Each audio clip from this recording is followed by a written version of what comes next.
Alright then. Good evening everyone. And welcome to Le Mans. Finally racing around here again. It's been a while since a weekly or a special event was here, at least it feels like that. Hi James, hi Jeroen, hi Mario, hi Chris, hi Fabio. To all of you who are gonna do the race, good luck, enjoy. Yeah, I'm kind of...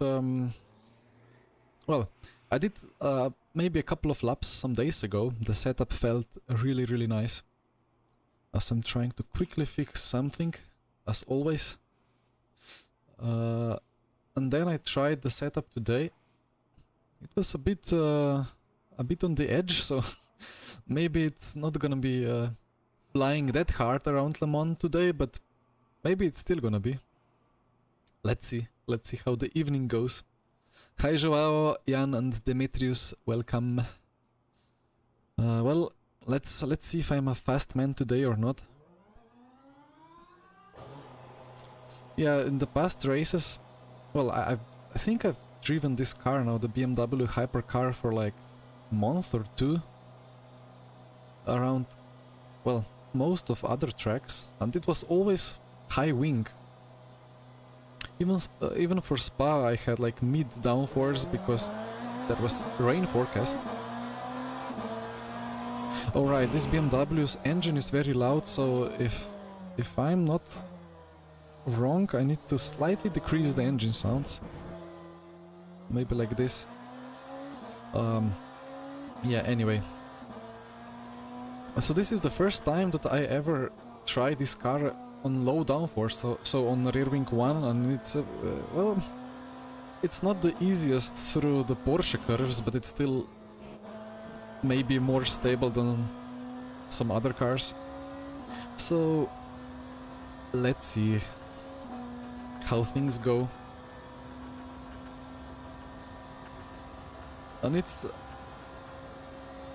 43 Celsius track temp, so let's see, we will have 2 runs in quali session. And I don't even know what tire to take, because in the past there were cases where mediums were just the better tire for qualifying. And then the cutoff temperature was like around 40, 45. So mediums will be surely faster through sector 3, but then sector 1 is maybe a bit of a struggle. Maybe I will do one run on softs and the other on mediums.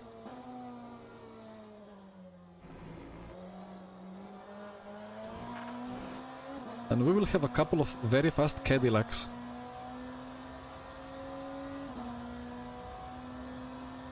And we will have a very fast Michi driving the Ferrari.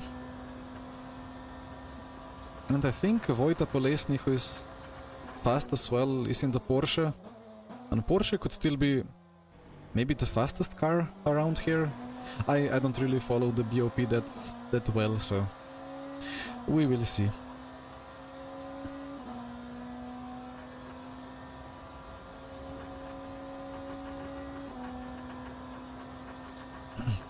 Strategy-wise, it's... I don't know, it's so simple, like it's easy 3 stints, and 1 stint is maybe even 1 lap shorter, so there is not gonna be much strategy, unless some people go with only 2 tire changes and so on. Hello there. Hi Inex.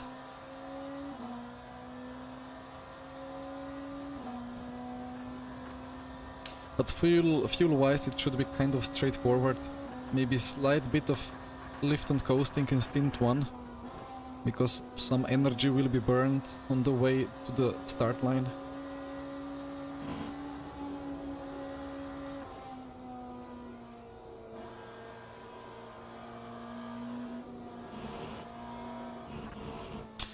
Bit of understeer.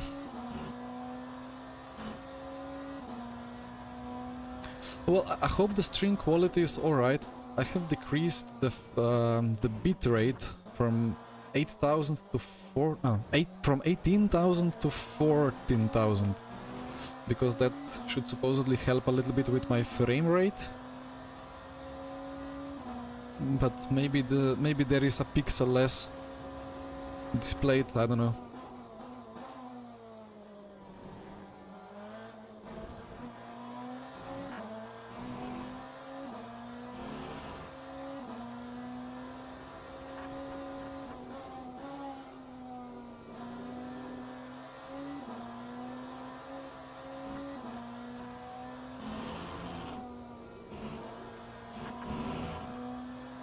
Ah, the track limits.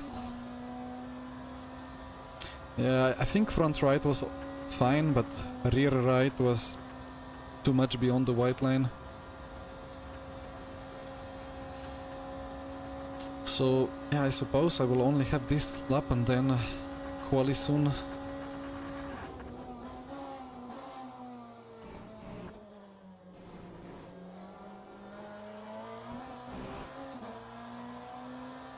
Hi Marvin. Not sure if this session has more grip than the practice session before, but car feels more stable now. In the first lap today, like I scheduled the stream and then afterwards I joined the server, went out, instantly lost it completely into Tertre Rouge, which is that fast right onto the long straight out of sector 1. Was a big spin and big crash without doing something terribly wrong, so I was like, uh-oh, something is not right, but now the car feels more stable. Maybe -1 click rear ARB did the trick.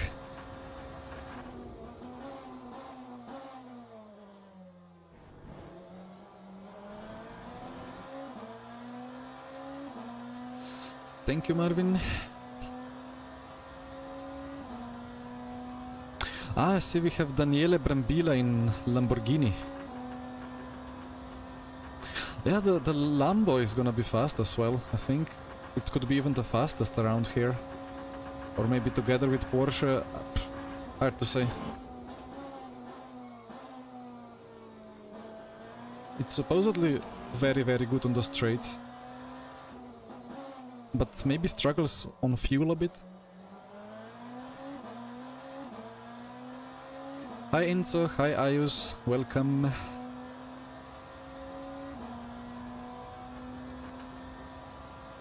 And that's a temp car ahead. Let's see what class. It's a GT.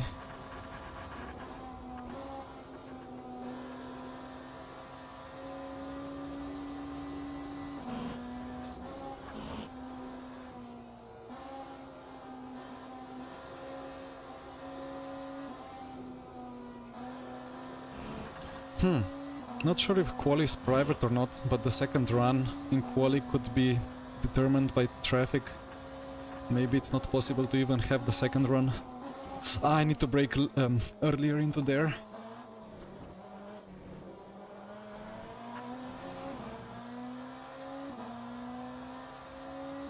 Well, I have enough fuel to test turn 1 again.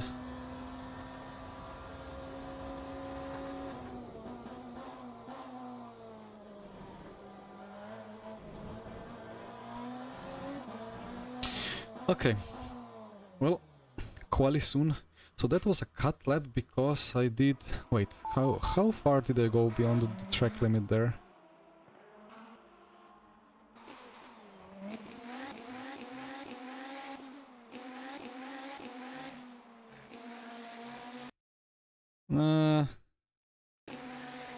Okay. Well. Does this have to be a cut? I suppose they need to put the limit somewhere. But then... there is just so much grip there on the outside. That blue stuff should be painted with something very slippery, but... Well, then it's gonna be dangerous, right?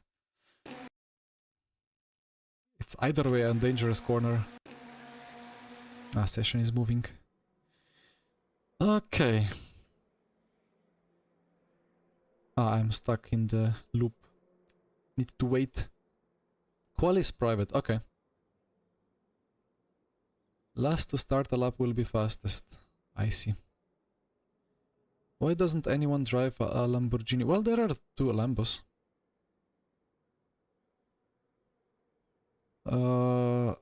Okay. I got... Oh! Why is there rain? Dear Dan. What is this? Okay, well... Maybe, just... It's already... That was not expected, but... okay, well... That's gonna be interesting. Hi, Jose. Lamborghini is very good, but I think it's the worst on the mileage. But on tracks like this, it should be really strong.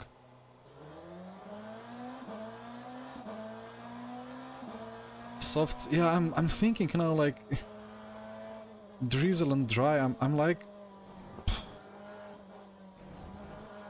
well, there are tire warmers, right? So we don't need to drive many laps to get tires up to temp. So I think I'm just gonna try one lap and then escape and try one more. Maybe it's gonna be even better to have tire warmers. Light rain already. Okay. Well, yeah, this is a surprise. I did not expect this.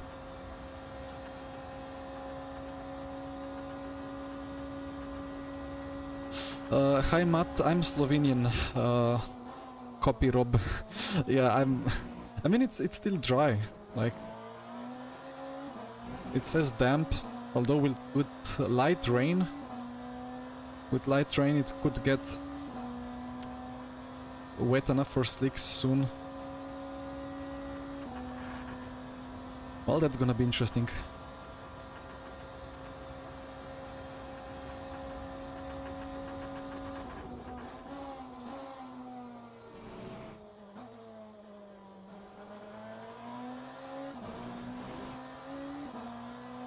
Maybe I should decrease the ARBs a bit.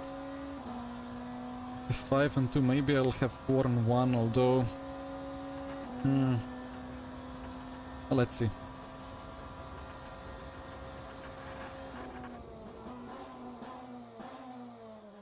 Judging the breaking points will be very fun now.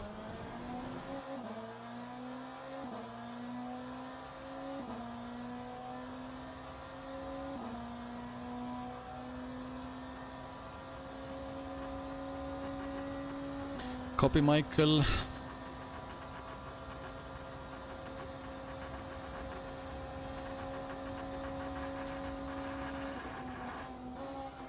I mean, it's just enough time for 2 out laps and 2 hot laps, so...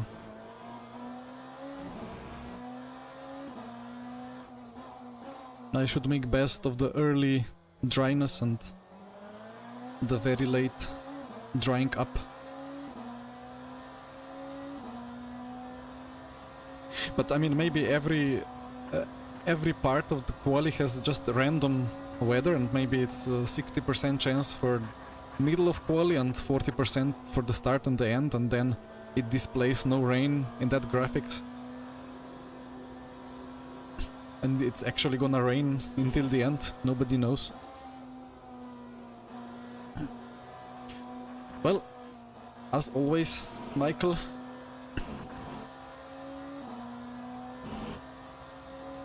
it's gonna be a huge lockup and a big track cut 2 times. No, I'll try to do it like they do in real life and prioritize safety and actually getting a lap time in. And this is wet. It still says damp, which means that slicks are faster.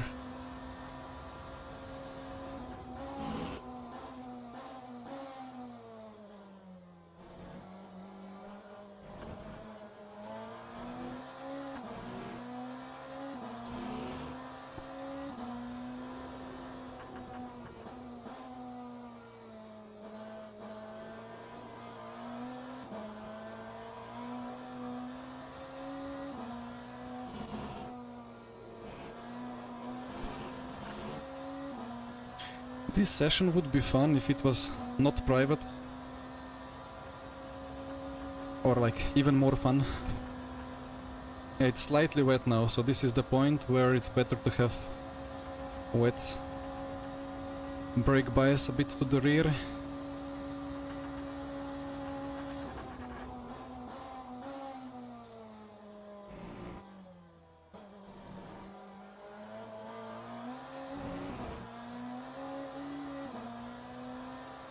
That curb was not the best to be touched.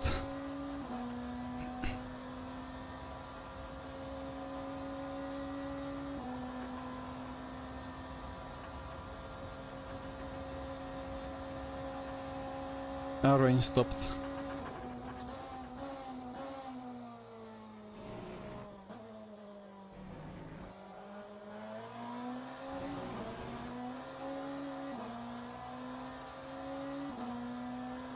Oh wait, wasn't it a 12-minute session? It's 4 minutes to go. Oh no.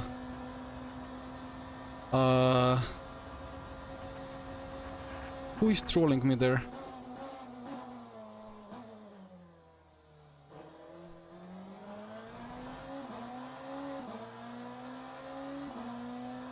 So thing is, it was...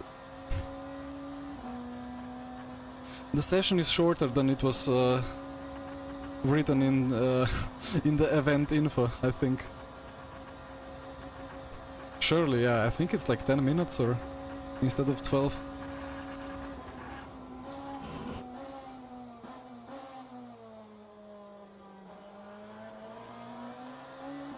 Well,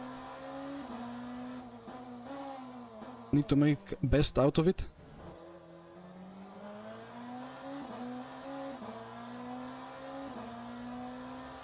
Big rip indeed, but maybe everybody else has a cut in their second laps. I would have fueled up for 2 laps if I knew it's gonna be just one more attempt. Oh dear.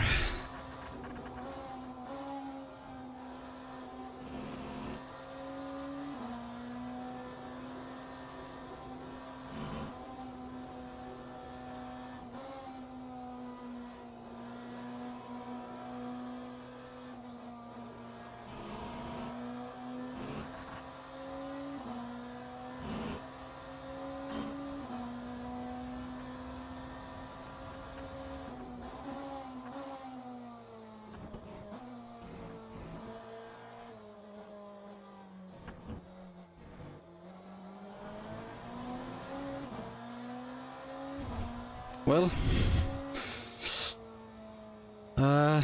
P2 now.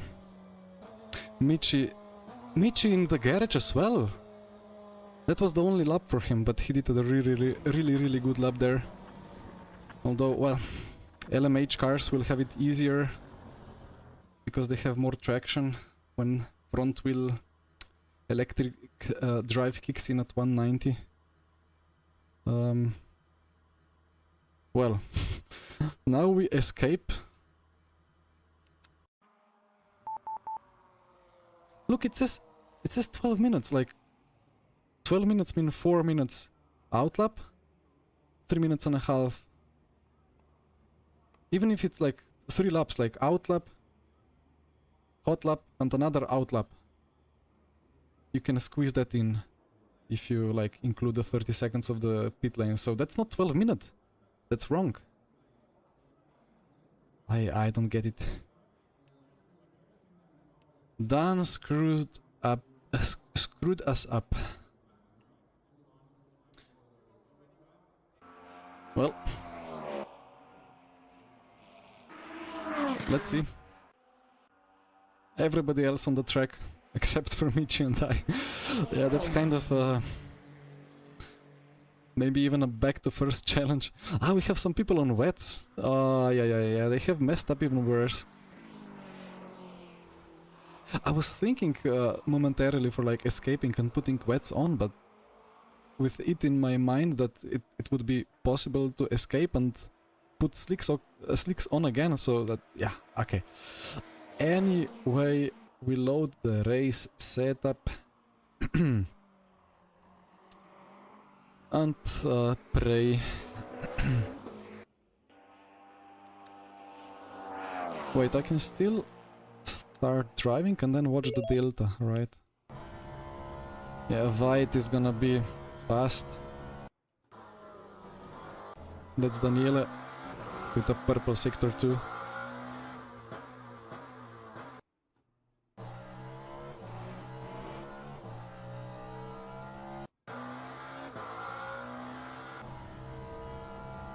That's Grigoletto. He needs to gain... yeah, he's gonna gain enough. Veninsky will not gain enough. Jan in P7 is not gaining enough. Oh. This is white. Let's see Brambilla.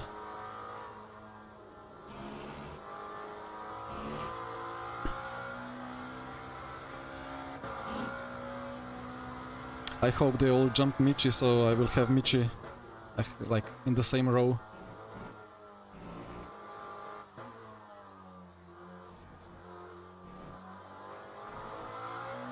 Yeah, there goes Brambilla. P1 provisionally. This is white. Yeah, white is fast enough. Oh, Grigoletto. That's gonna be interesting. Yeah, exactly tied with Daniele for P1. That's a good chicane. That wasn't too bad either. Yeah, that's a pole.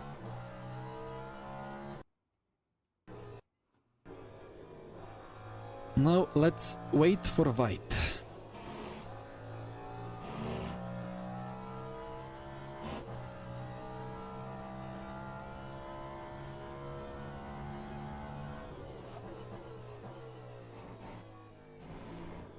That wasn't the best entry. No, he's done it. He has done it. Okay, well, P4 for Michi, P5 for myself. That's not as disastrous as it could be. Is there somebody else on a lap? 14 hypercars. Oh, Nil with no time. Oh, poor man. Jeroen has cut every lap as well. And Costa.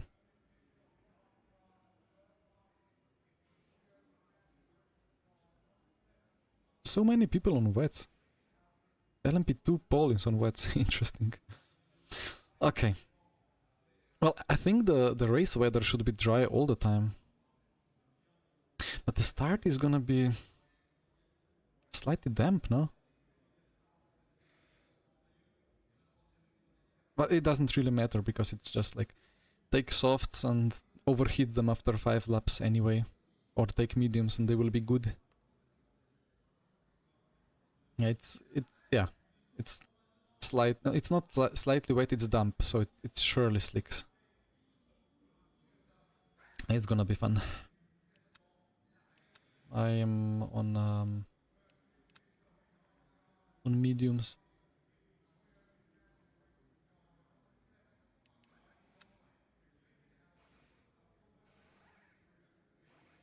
I suppose some people are still on their laps.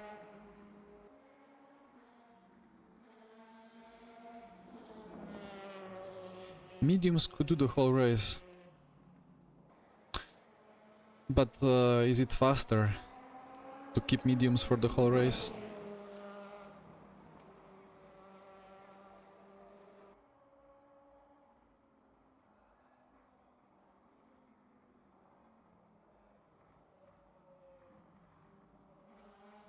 Ah, nice, James. Well, if you did a 39, then you would be mixed within the hypercars. Probably slightly unsafe place to start. Okay, so 2 minutes to decide what to do. Forecast... What's that about, that drizzle there? Like, those 5 forecasts don't have a drizzle, but this one has. Who would know? Depends on the car and the man. Yeah, I see. Mm. Well, how hot is the track? Track is 26. Huh. Hmm. I don't know.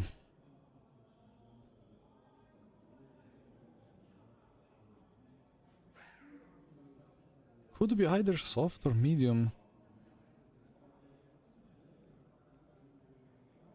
That's quite cold for a track temp, you know. But it... I don't trust it. It usually jumps up a lot.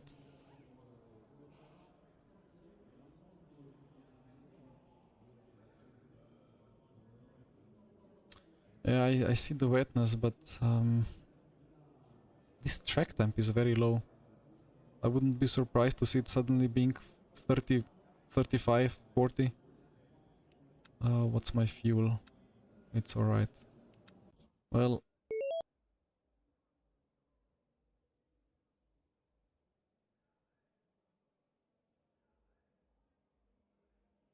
I will keep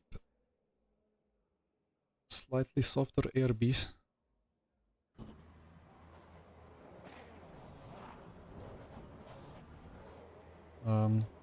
FFB is okay. I never know if SimuCube turned off or if the game doesn't want to give me the FFB without a reset.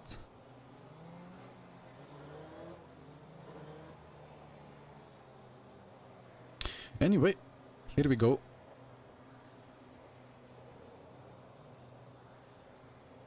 Not sure if I fully trust the tiny pedal. Maybe I can do this and apply and save. Yeah, now it updated. Everyone on mediums, yeah, probably the better choice. Nuba champ.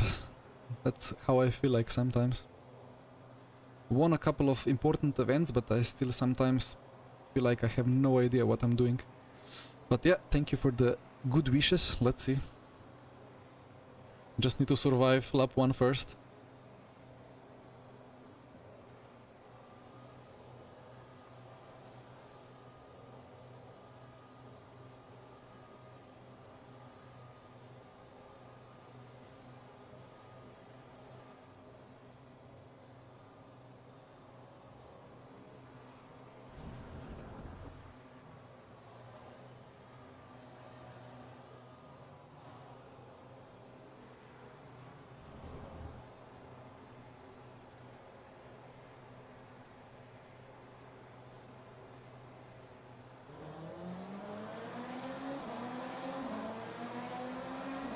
Left or right? I guess left.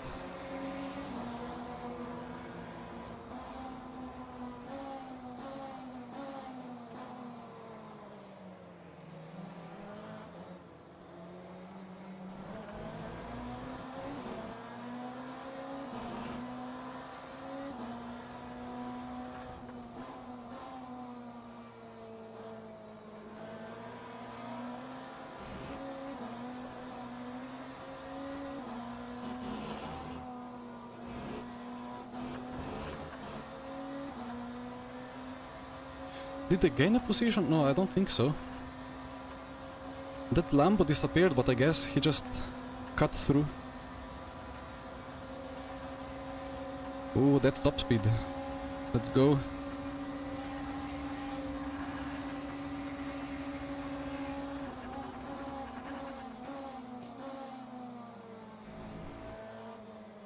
I'm not brave enough.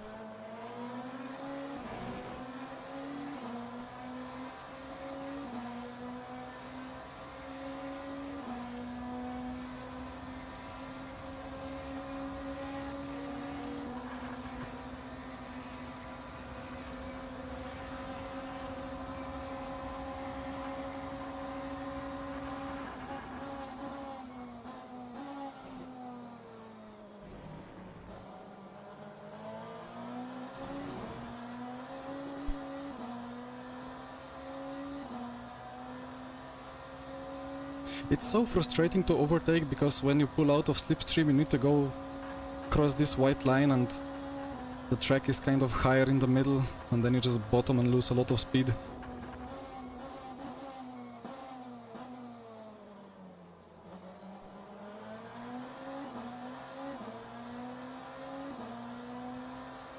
Ah, motor map, yeah, thank you. Important to have some battery for the pit stops.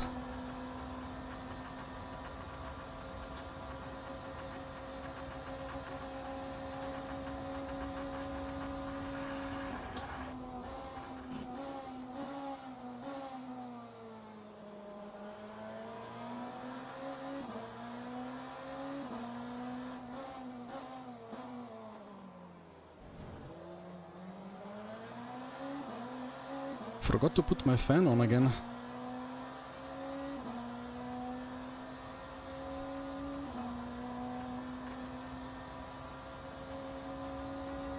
Next lap on the straight.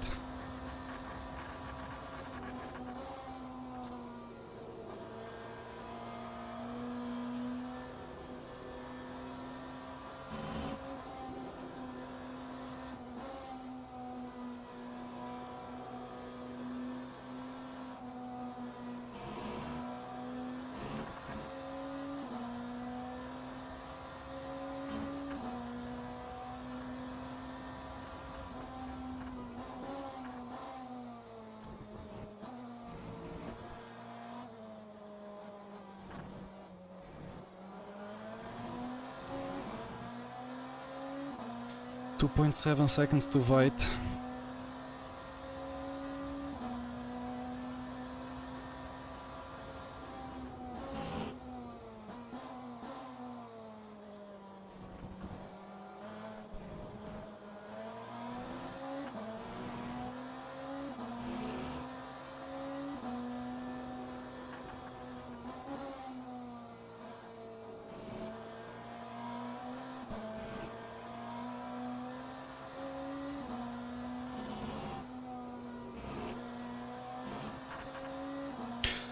Okay.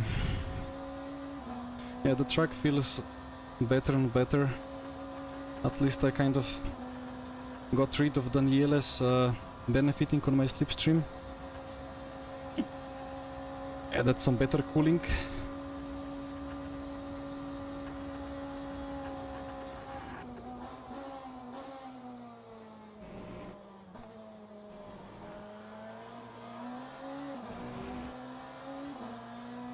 The dry braking points almost work, but traction is significantly worse still.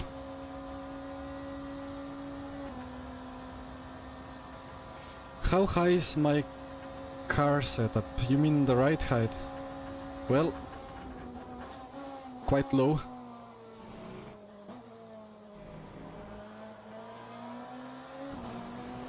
Especially with full tank. But it should get better.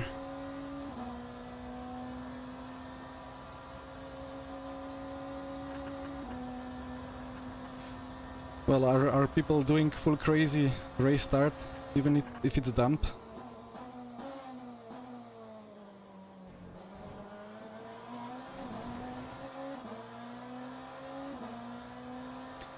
But yeah, I see some bad mood behind or in the chat already, in the server.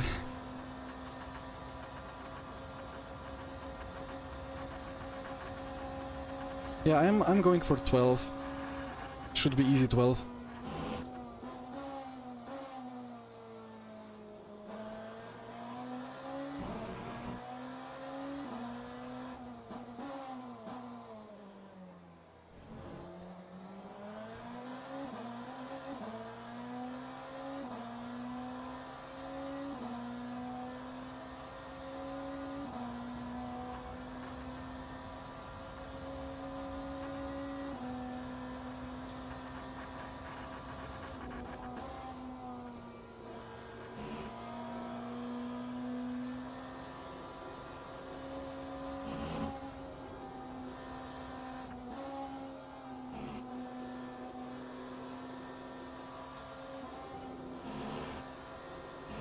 Ah, that's a cut.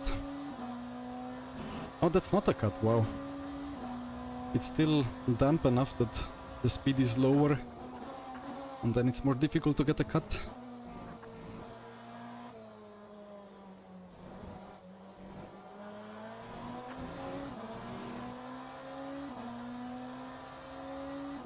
So, well, I'm under the target here. I used the 8.16.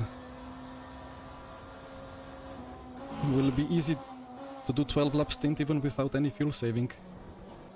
I hope others will struggle more.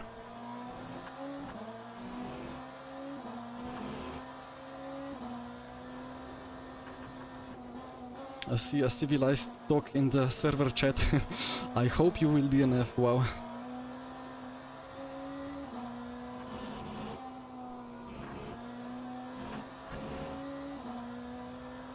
Yeah, Christos, you hear scrapping.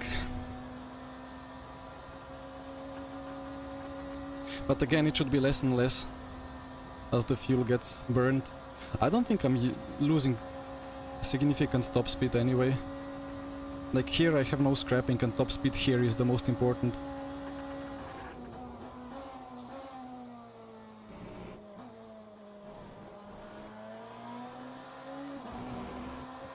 And then about scrapping on the run to Indianapolis, King and Hairpin, it's gonna be on the ground whatever you do. I mean, you have to put it really high up to avoid losing or like causing friction with the ground there, so it just, I don't know, doesn't make much sense to compromise the setup to avoid losing half a tenth just in those like 200 meters, if it's even half a tenth lost.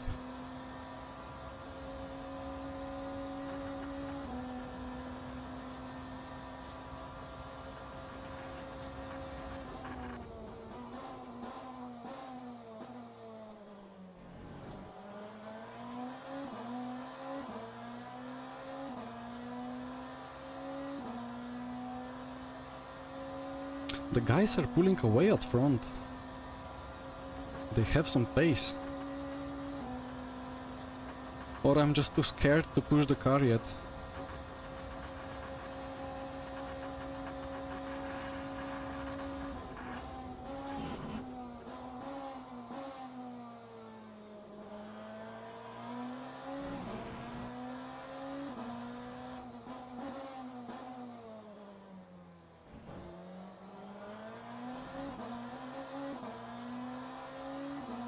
I keep resetting these kilowatts because I'm displaying it on my wheel rim, but this is just like following my clicks and sometimes it gets unsynced with what's the actual value.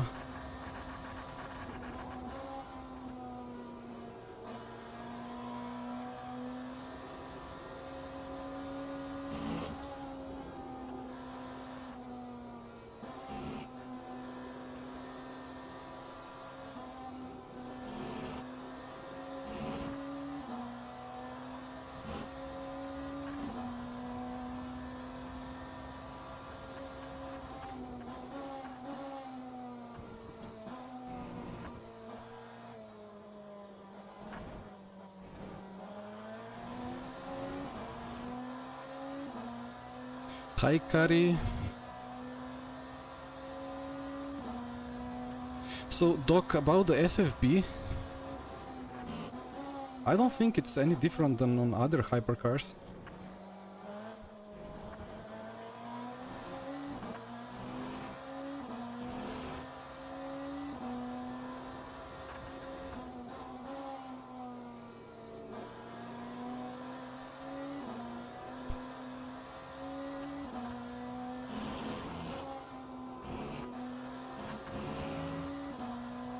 And that's a green cut as well, nice.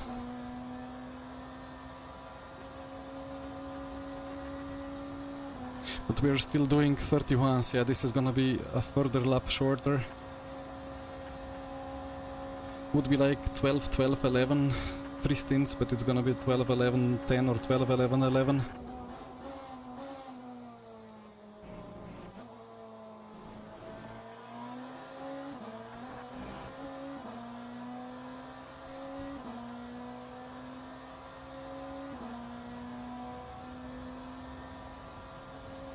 BDD about short shifting, yeah, it depends. I think Ferrari has a very early shift point. And I think with most hypercars you have to kind of shift at, I don't know, 95 to 97% of the range.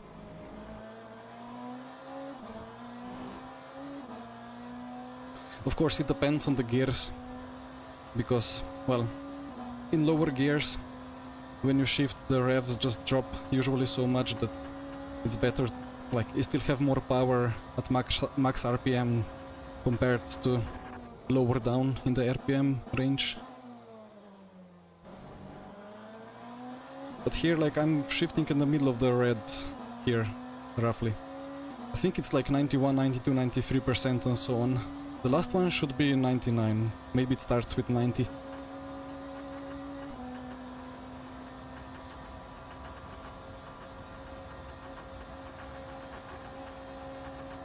Copy doc, I don't know.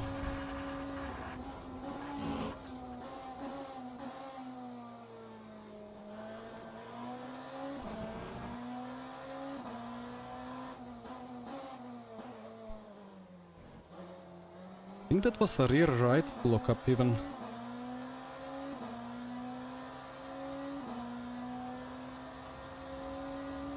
The rears are wearing more than the fronts, interesting.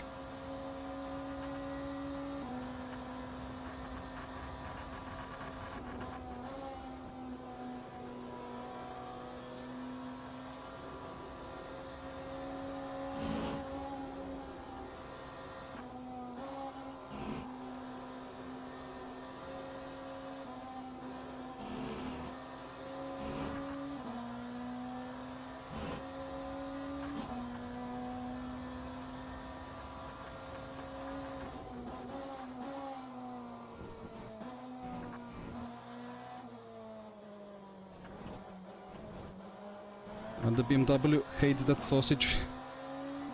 Anyway, finally I did a good lap time. I gained a 10th to White.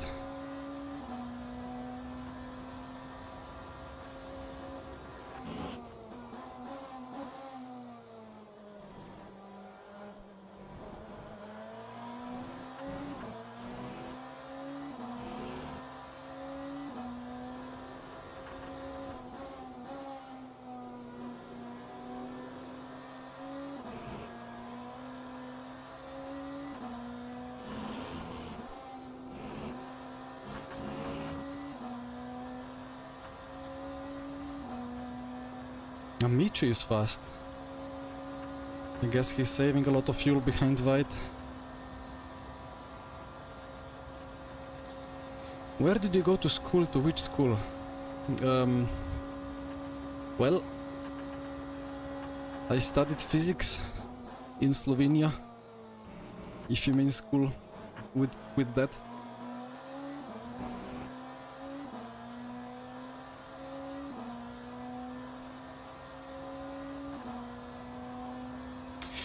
Yeah, Tristan, I suppose. Not fully sure what that means. Raus is out, right? But for the first word I would need a dictionary.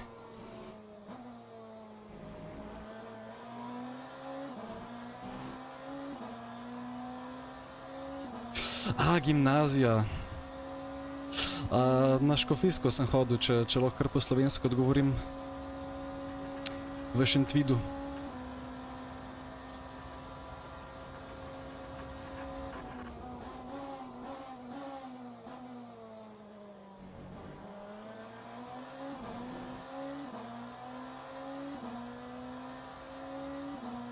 Well, Mr. Dan has kept telling me to do a lap in Slovenian, so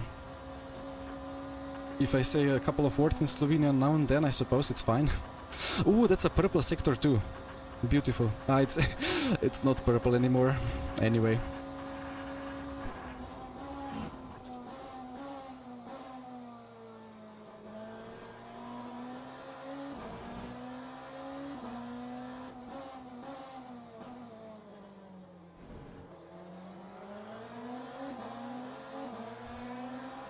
Can you do one in Portuguese? Probably not.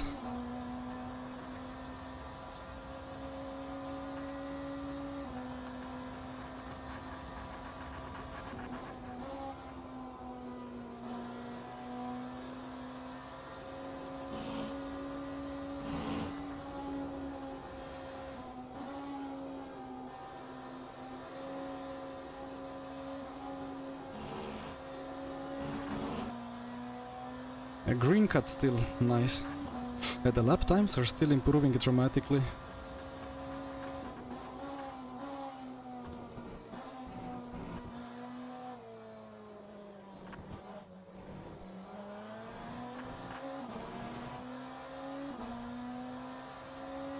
We all did 29 once, while Grigolito was 3/10 off, but we are so tight together with pace.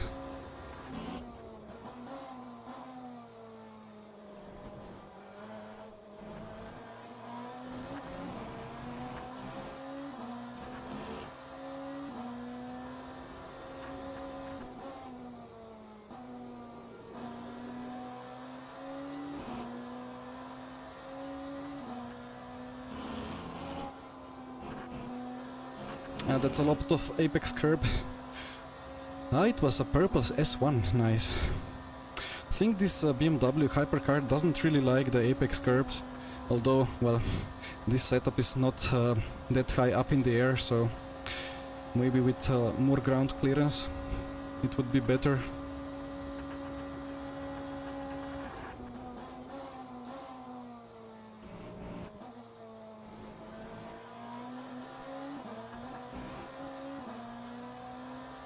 So Grigolito is struggling a bit. Le Mans best track. Maybe without these two chicanes on Mulsanne. Just remove them and then I agree.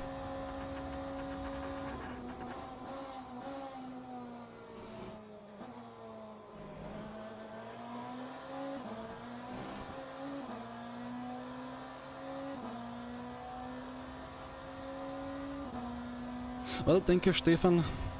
Although I feel like I'm very scared. It's still kind of damp, so I'm scared to push harder, but I have to, otherwise the gap will increase.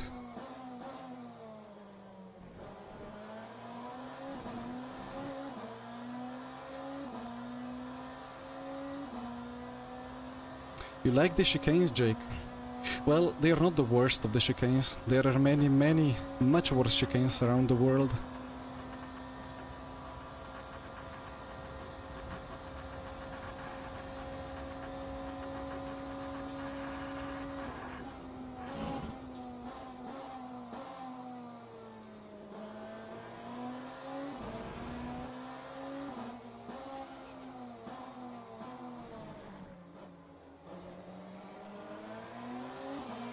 Here we go, the traffic.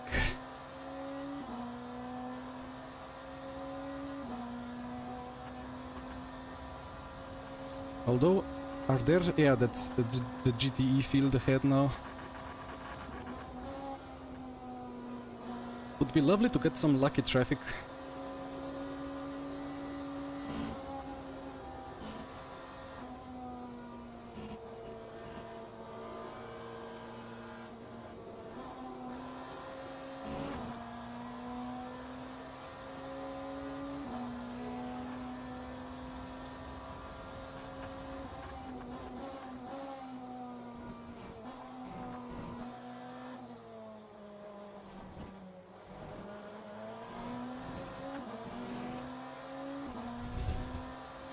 .28.7, even with a GTE to be overtaken.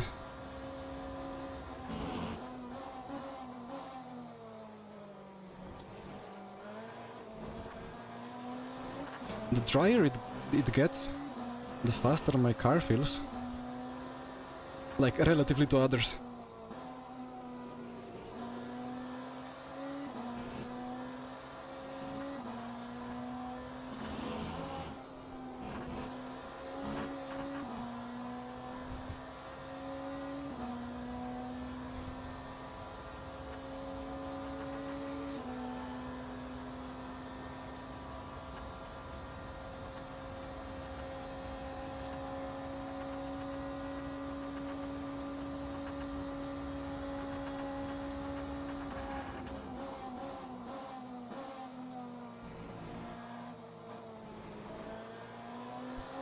Almost mixed up the braking boards. I thought it was the 150, but it was already 100, so... Alright, it was just in time. But well, we are getting some lucky traffic indeed, although I see Michi has overtaken White now, so they are battling.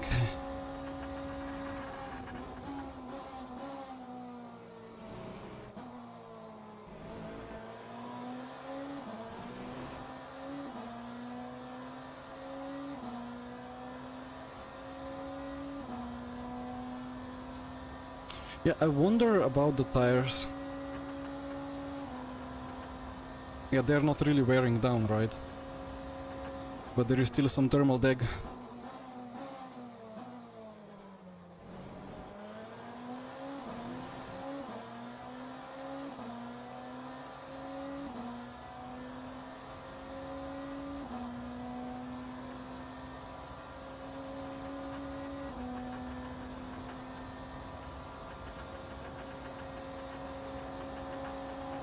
Nah, too far.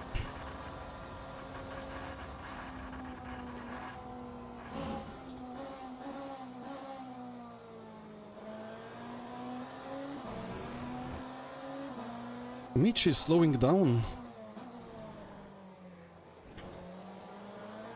I don't quite understand what's going on there at front.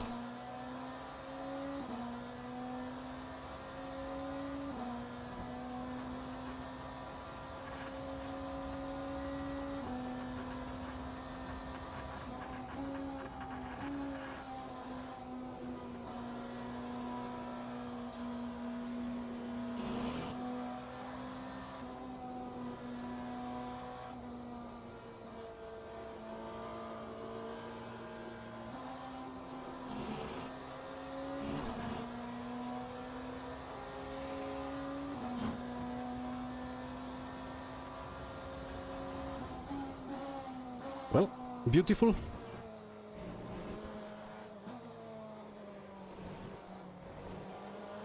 And now we are kind of in the same train.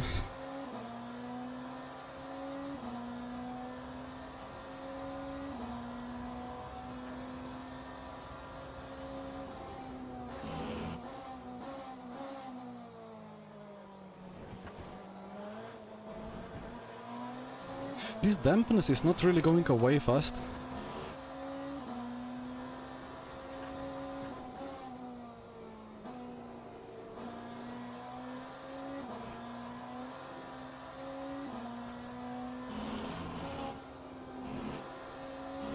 Could be the wind and the humidity settings making it stay damp for this long.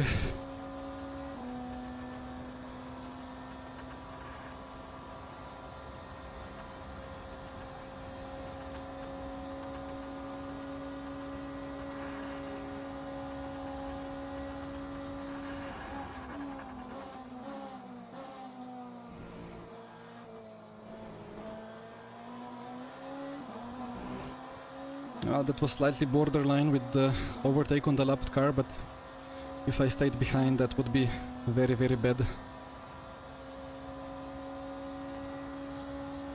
Inex, yes, I clicked something myself. Well, I've been clicking for 2 months on the BMW, so it's quite alright.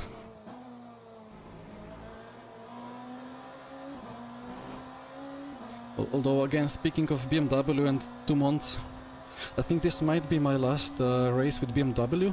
I want to try the Toyota. I haven't had a proper go with it, so...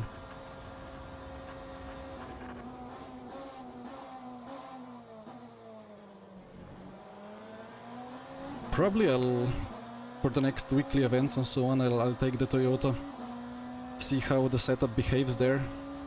And then when, probably in December, the first batch of GT3s gets released. It's gonna be GT3s only for some time anyway. Let's see. I hope they're gonna be fun.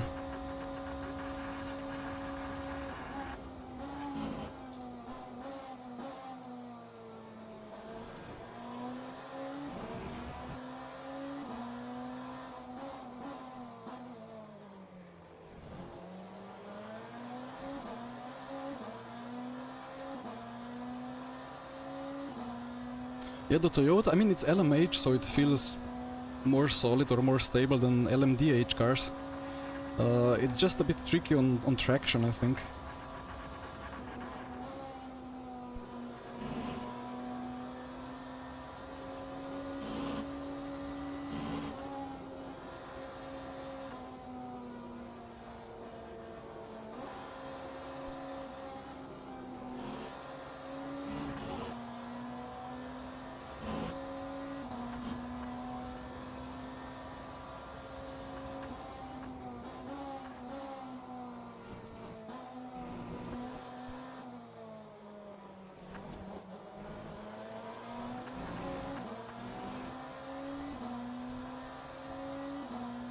The Cadillac is good in the chicanes. It can take the curbs quite well, if I remember correctly.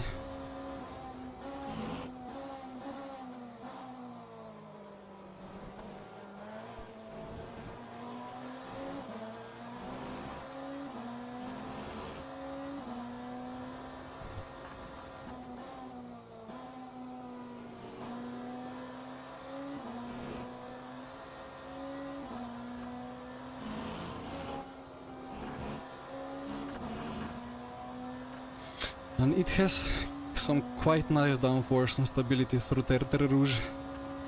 Or maybe I'm hitting the bump rubbers or the packers too hard and lose a bit of apex speed. But well, still less than 2 seconds away from the leader.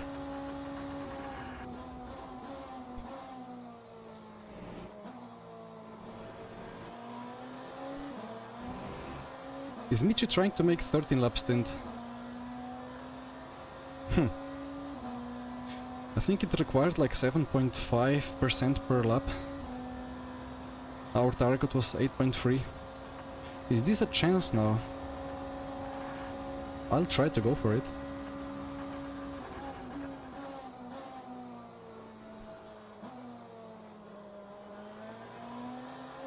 Missed the apex slightly.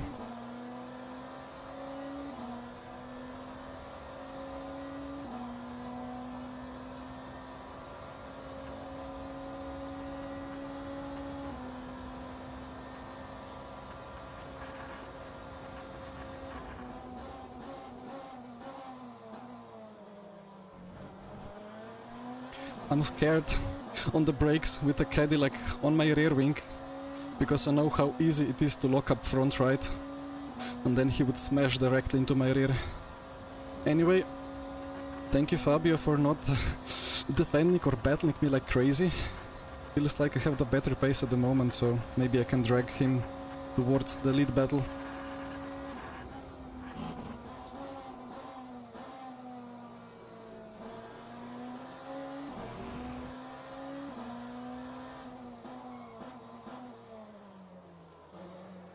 Michi is struggling. Battery. I'm yet to make like a warning on my wheel dash to make it go red if my battery is below like 15%. It goes red if it's above 85, and even more red if it's above 90.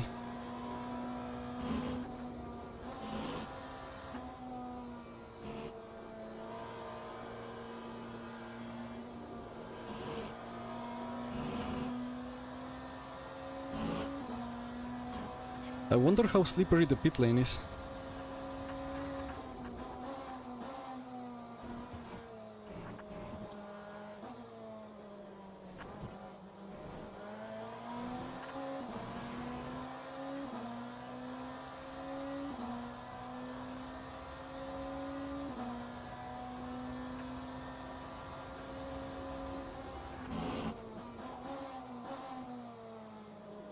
Rear wing is going way too easily on the BMW. Do you mean when you crash it doesn't require much for it to fly?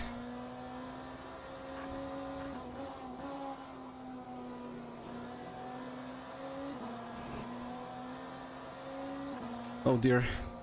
Oh, is that the Bicolas livery? It was a different livery. It looked like the Bicolas livery that we have raced in Le Mans Virtual. Oh, whoa, what's that? Is he lifting or is that just his rear wing?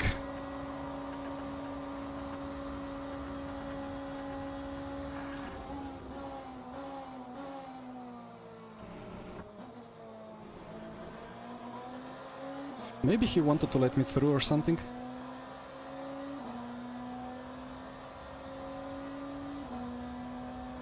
He's not dropping behind now. Iron links, alright. Right. He will stay behind, or maybe he's dummying me. Nah, he's staying behind.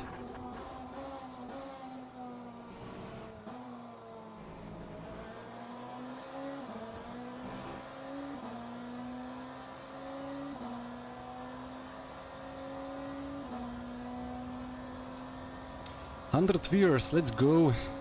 Triple digits, beautiful.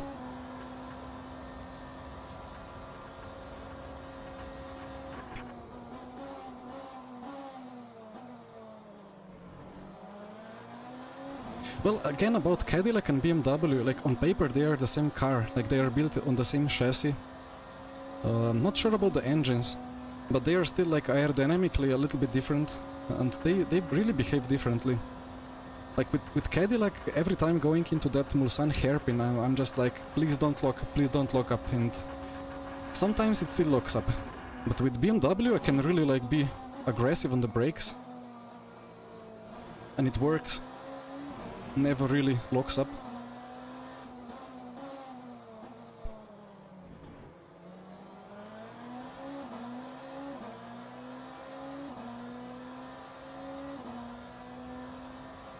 I really wonder what Mitch is doing with fuel. He could be going a lap longer, but at the same time he might have pushed a lot at the start and maybe has worse tires now.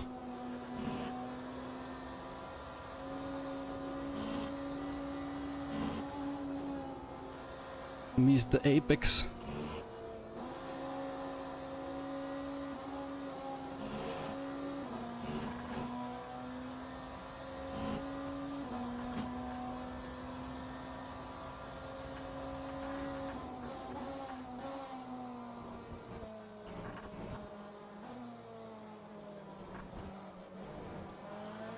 But it's not like from the body language of his car, it doesn't feel like he's having the bestest of times.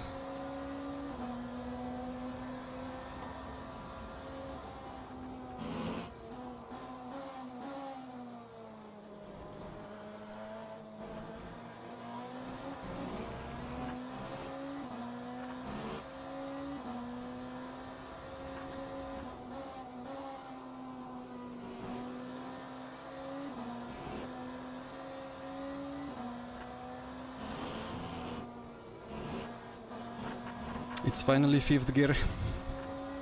In quali it was 5th gear corner there. But with all the dampness it was better to downshift, but it's just more simple to stay in 5th. And have the car, well, more balanced all the time.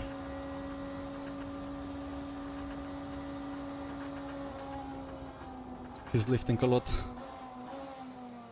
He's going for laps extra, surely.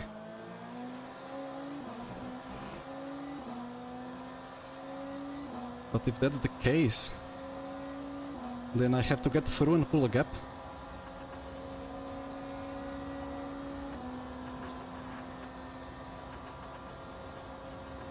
Yeah, no need to stream snipe.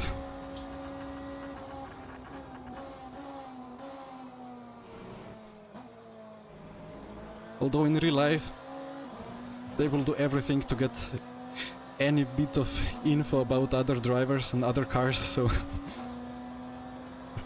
I suppose in the spirit of the real life racing it's not too bad to stream snipe.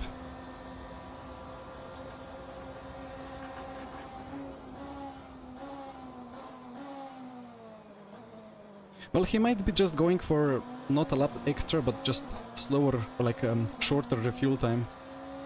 Hi Alan, well, rear wing 1 of course.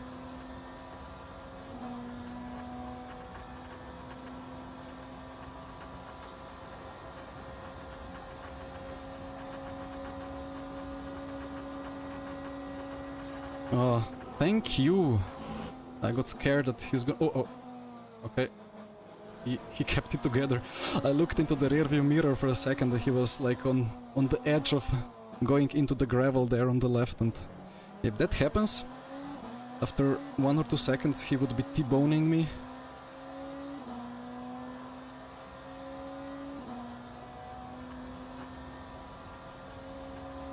Yeah, Alan, I think like it's not the drag is not too different, right? It's just about the aero balance, and then it feels like rear wing 1 feels fine.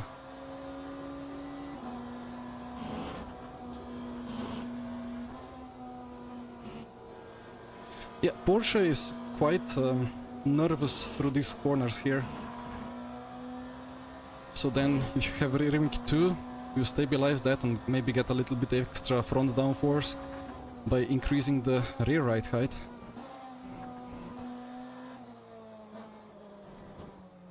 And then you get downforce, stability and some ground clearance at the same time. And then that can surely work.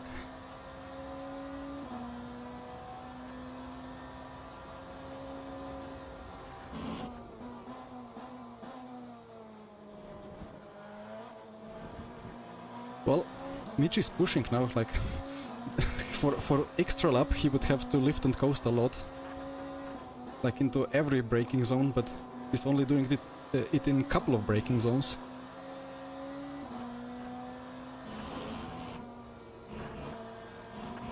Gonna take the cut. Should be the first one. So are we swapping tires or are we not swapping tires? That's the question.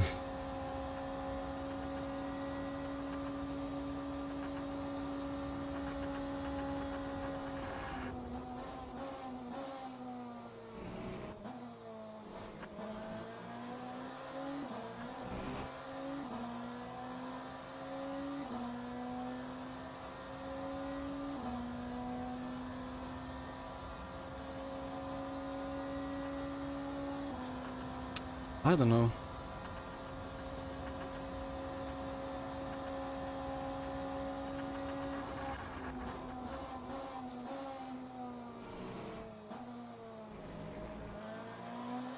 Well, with these low temperatures, it should be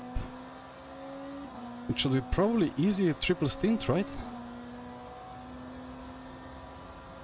Like these core temperatures or whatever these temps are, they're kind of, well, not that cold, but surface temps are very low.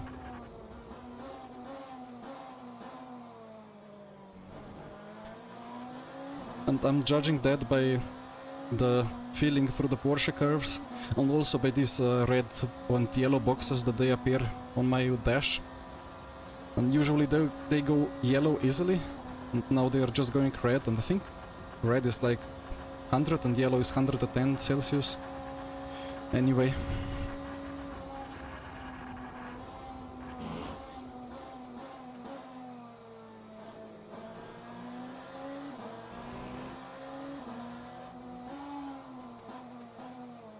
We could be cheeky and take a lap less now, but then we would have to take a lap more later. And who knows what's better?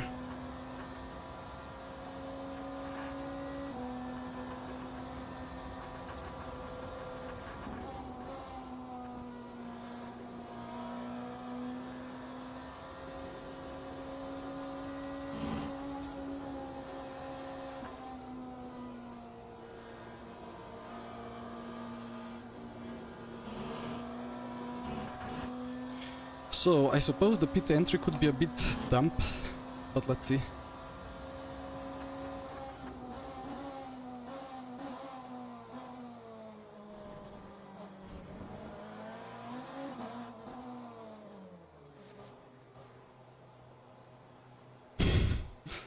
Michi having some fun. I hope I'm the first. Yeah, I do have the first one. Beautiful. Okay.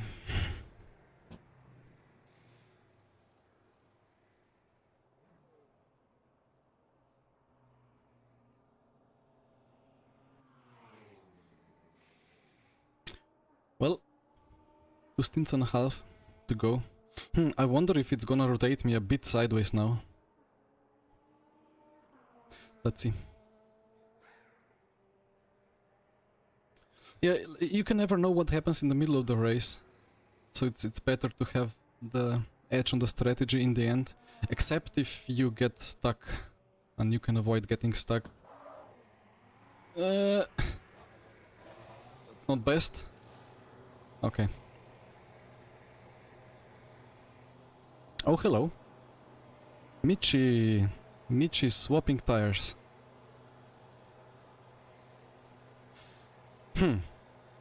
Interesting.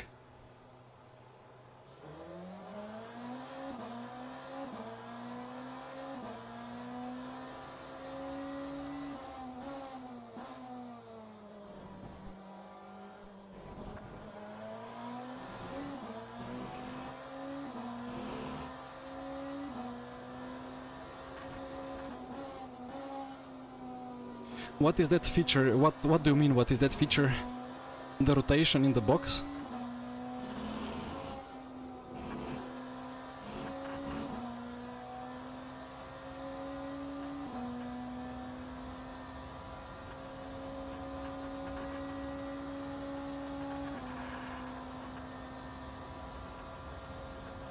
Yeah, I mean, this is how it is in real life, right? They rotate them so they can go perpendicularly, like, out of the box, because there is so little space.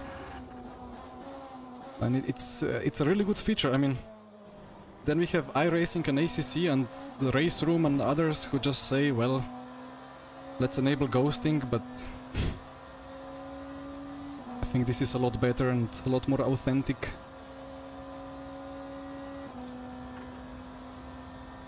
RF2 still boss. Alright.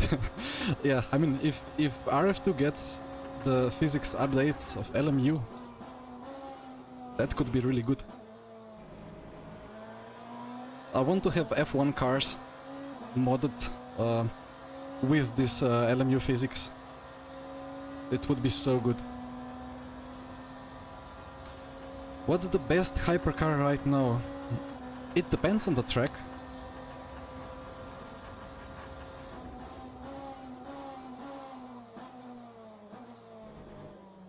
Slightly deep, but I made it. It really depends on the track. Like Toyota is probably really good around slower tracks like Portimao and so on. And then LMDH cars like Porsche, BMW, Cadillac, Lamborghini. They're better on tracks with longer straights like Le Mans, maybe Monza and Spa. But it's like there is track-specific BOP, so I think at the moment, if you want to win Split 1 weekly event or special event, you can take whatever hypercar you want, except for Glickenhaus, the old Peugeot, Vanval. I think all other cars are kind of good enough. If you do the work, if you make a good setup, or if you practice enough. Although I think nobody is really practicing hard for this, like not in a... maybe people put in some effort, but not in esports way of effort, so it's hard to say which car would be best if it was esports with 10k prize pool or something.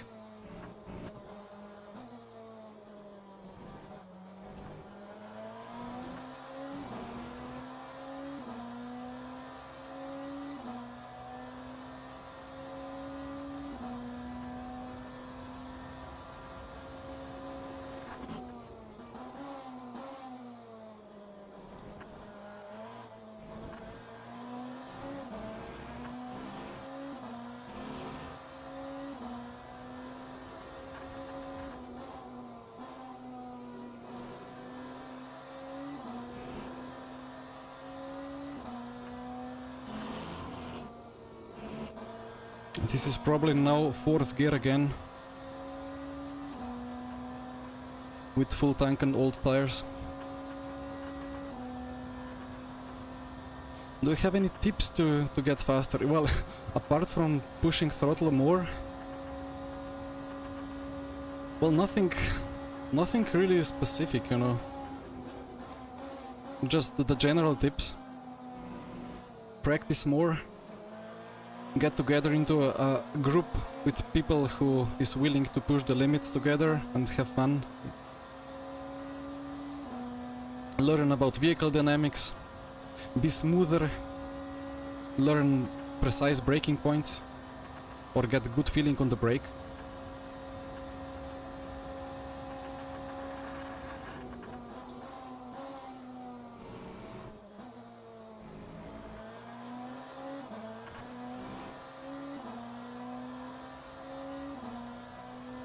So Michi is, yeah, okay, Michi is now on fresh tires, which means that he's struggling to get a bit of temp into them, although it's nothing significant because Le Mans still has tire warmers enabled and other tracks don't, so on other tracks you take the new tires and you get 2 seconds slower for a lap or two until they heat up.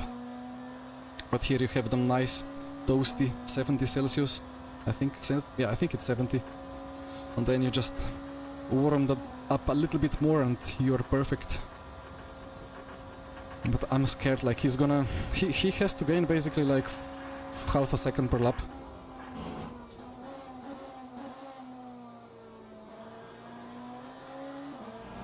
On average, and he'll get me.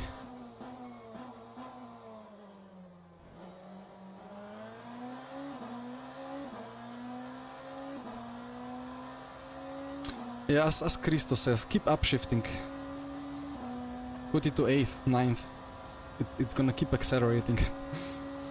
Yeah, FOV and FFB very important as well. Although FOV, I mean, you can get used to it. I saw esports people not really caring about FOV much and having like terrible FOV, like very high. And then it's very difficult to get a good feel of what's going on because it's just so compressed into the middle of the image. But supposedly brain still gets used to it and you can be fast despite.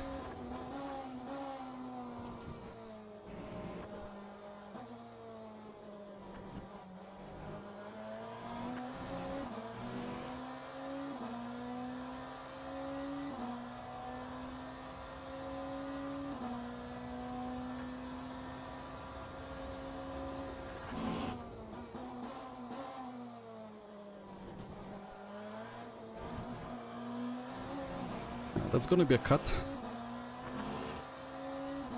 It's not gonna be a cut, nice.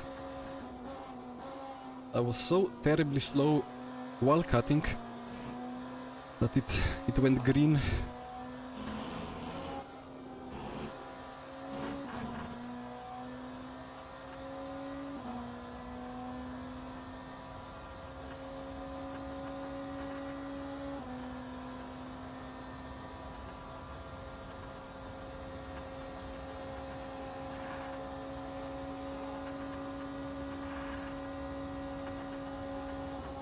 I really wonder if that white line is dragging that much in real life as well.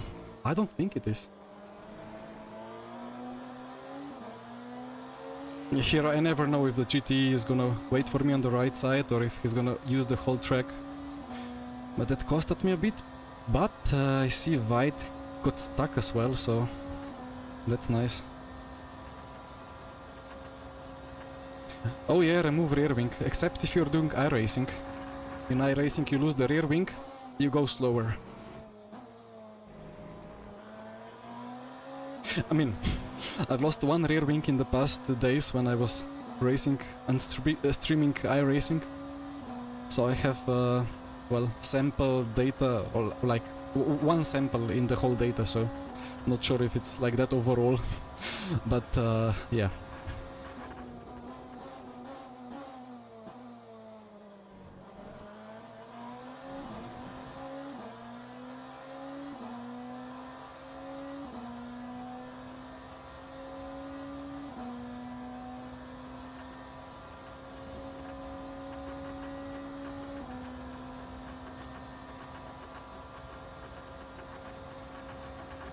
How to improve quickly?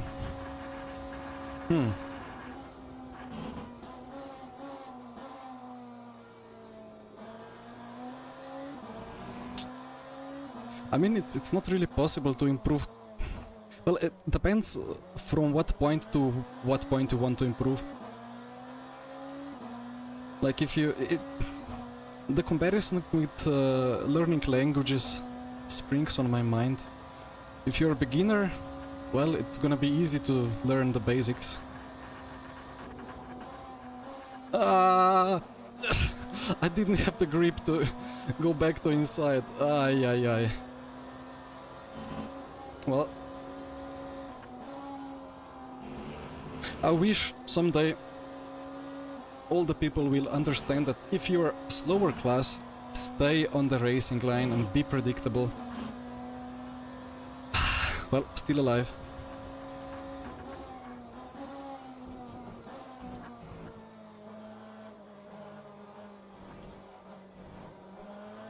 Probably it felt like, Irnei, why are you not turning in? I could just have turned in into the apex, but it's not that simple. I would have understeered into him. I was a bit off track, or like off the best line. I just wanted to survive.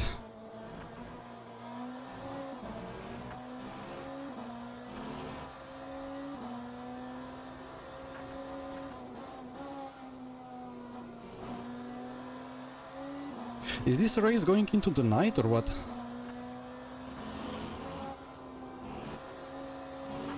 If so, then I want to open a petition to remove the sun from the forecast and put a moon into there.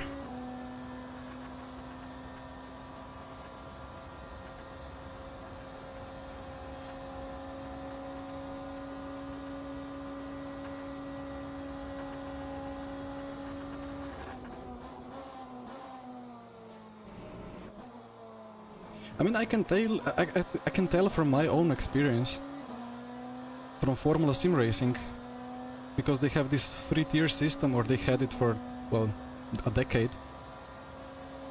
And like, if you find a team, if you're kind of decent, join some guys, enjoy the lower tier, keep improving, move to the 2nd tier, and keep improving even more. And always have nice references of the top tier lap times and strategies. Then you're like really having orientated like practice toward that goal, and then you see what kind of setup others run, what kind of wings others take, the apex speeds, the driving styles, and so on. And that's a really good part of Formula Sim Racing.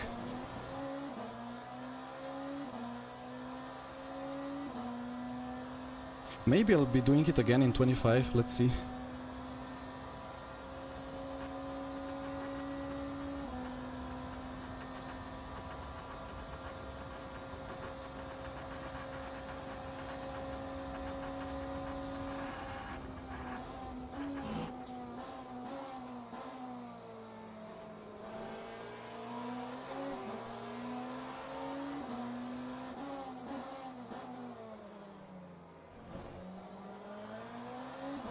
This split moment communication between slower and faster class cars is so weird sometimes.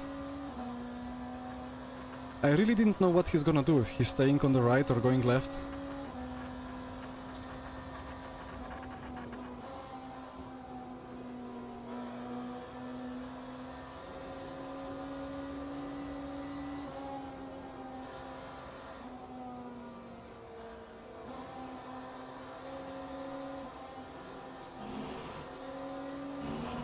Nice catch, LMP2. He's going right, nice.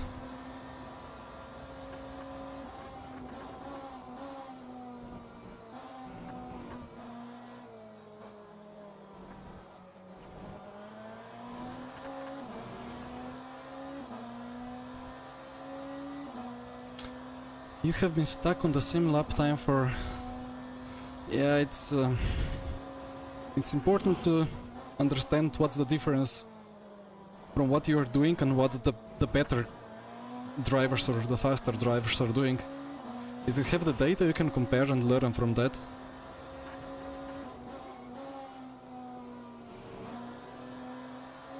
But I mean, it's either hardware or the setup or the driving. And well, majority of course is from the driving, unless there is something very wrong in the setup or in the hardware. I am not getting any luck with traffic here.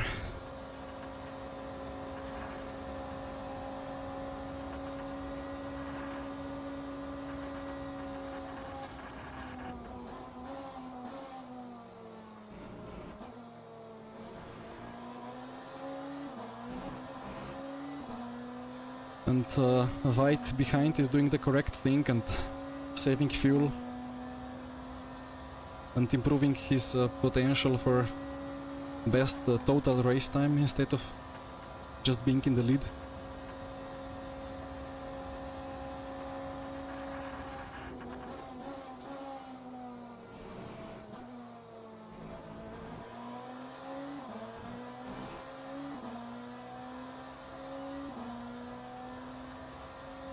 Well, about hardware, like if you have a 22-inch monitor that's sitting 1 meter away on the other side of your desk and it's like 60 Hz,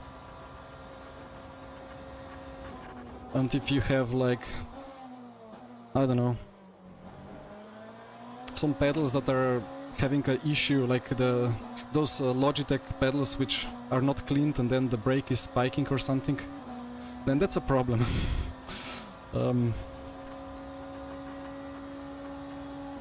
But as long as things work, you can get within half a second of top lap times with anything.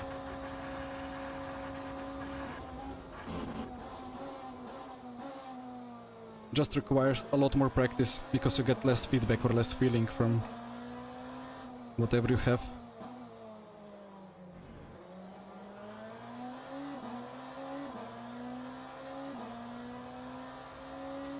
Xesh,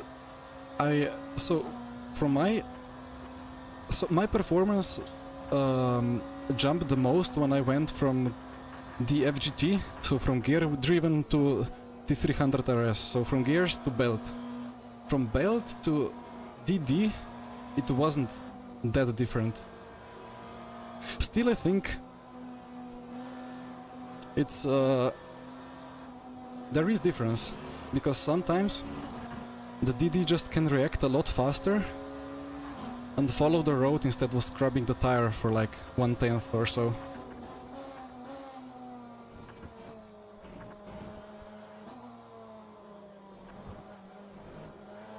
So maybe it gains you like 10 milliseconds per lap, 20 milliseconds, but surely it gives you consistency. And as I said many times, I think on the stream in the past, well, for some time I have driven with T500 RS, and during some races there were ball bearings flying out of the wheelbase into my lap, so... And then FFB was slightly more strong into one direction than the other. It was still raceable, like I did win races because it was alright, but it's just not best, you know. And then when you have Simicube, for example, like what I have, it's just a completely different story, because it's gonna be the same every time. It's gonna not have like, well, plastic things. It's just gonna work.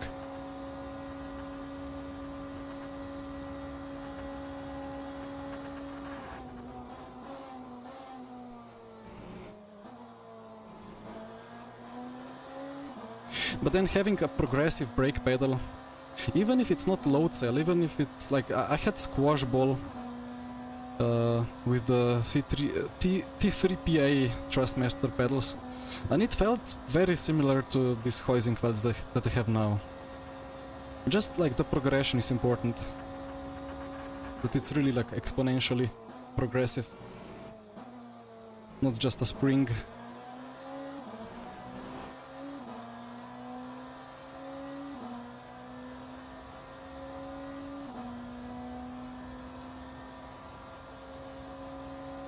Yeah, exactly, like the braking points are really important, but you can have consistent braking points with anything that behaves consistently.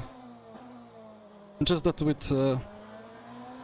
with brake pedal that responds progressively, you can feel it a lot better. You can push the brake more confident in the end, like in the last 2-3%. Michi is gaining time on us. Well, I did lose 2 seconds because of traffic, so...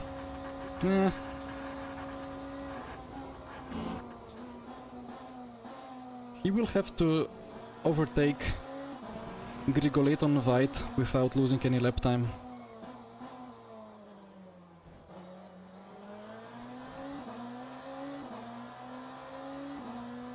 And then my delta is green, you know, middle of the second stint, and the car is still going faster. But well, I mean, it was damp in the first stint, so it's still drying marginally.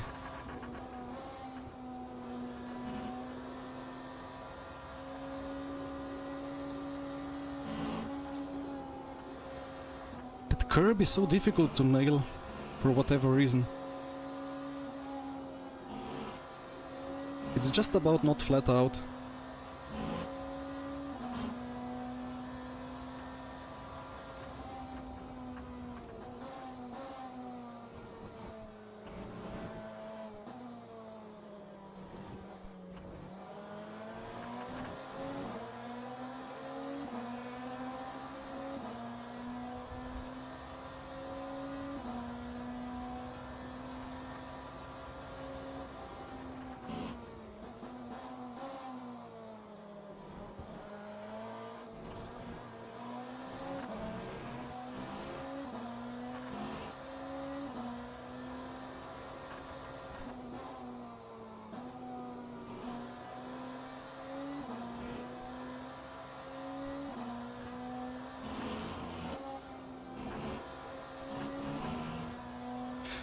Another cut. White is really enjoying my toe. My favorite track. Usually I say Spa-Francorchamps before they destroyed the bus stop chicane.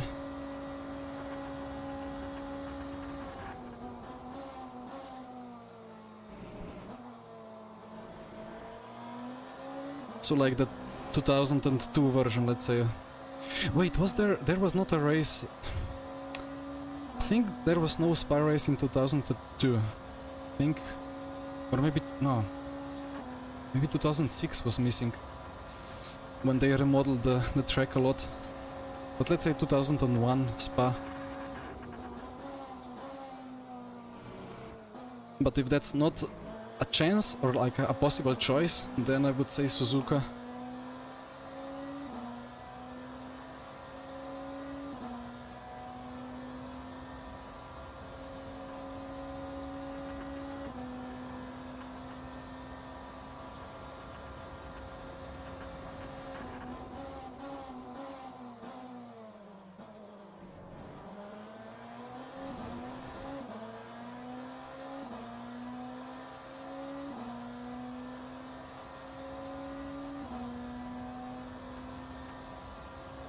Michi has already almost halved the gap to us.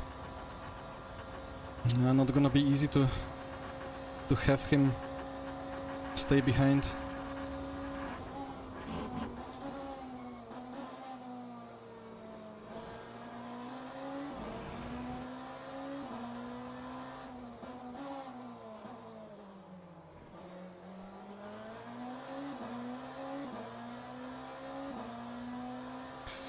SRP pedals, air system, interesting. Well, I don't know, like, issue is that once you get really used to one set, it will be a bit of a performance drawback for the future, like 1 month, just when you're getting used to it. And then with this air or like hydraulic systems, like more things that can go wrong, I suppose. I'm not sure. And then the active pedals are very expensive. I mean, I have Huizenfelds now with those rumble motors. And that's alright.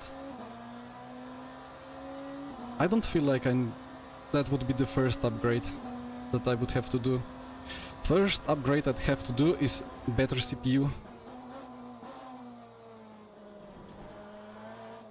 because this one is good if you drive R Factor 2 on high details without trimming. But the LMU is a bit more demanding, and then you open OBS to stream and suddenly bye-bye FPS. That's gonna be another cut. I'm gonna take it.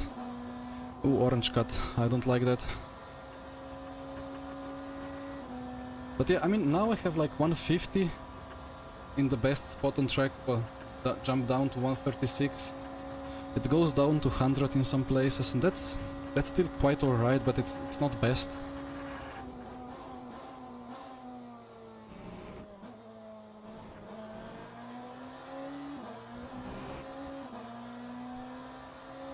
Thank you for the sub, Karma Koma.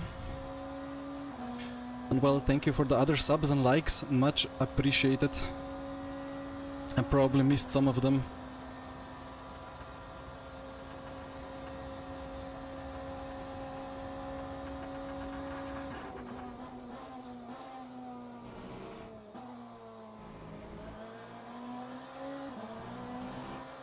Well, about new and unused tires.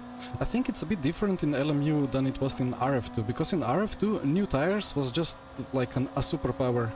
For 5 laps you were unstoppable, and then it wore down and got slow. But I think in LMU it's a bit different.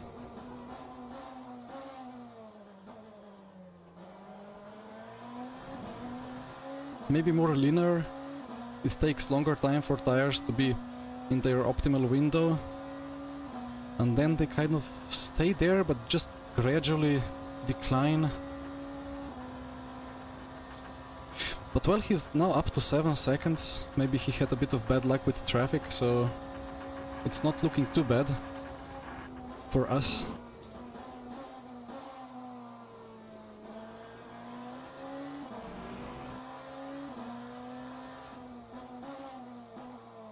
And I'm really happy not to have White enjoying every single bit of my slipstream. I have i5 12,600K.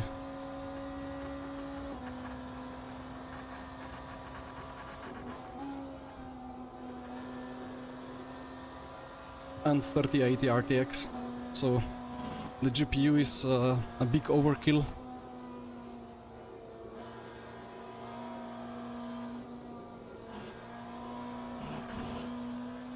Don't give me a cut, I lifted. It's gonna be a cut. It's still under half point, so alright.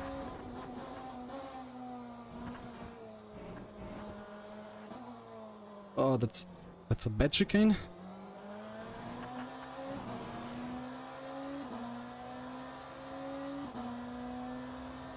Four more laps, and then I'll need to decide what to do with the fuel.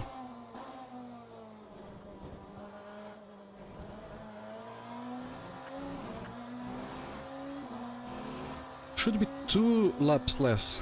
Should.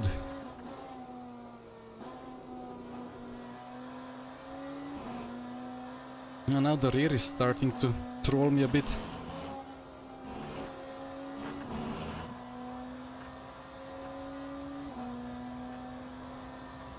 I can show the tires, yes. 34 laps, okay. So 12, 12... Wait, 34 is 12, 12, 10.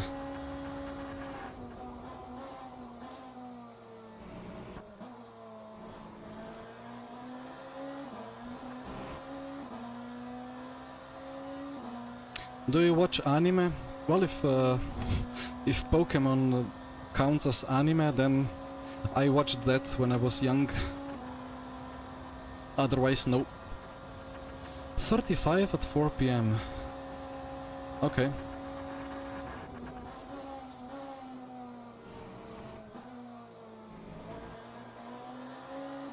Well, yeah, that's 12, 12, 11.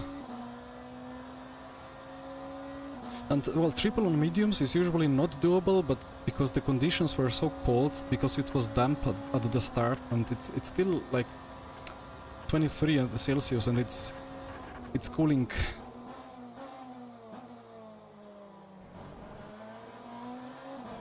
Then, well, the wear is alright, but the thermal deck is non-existent almost.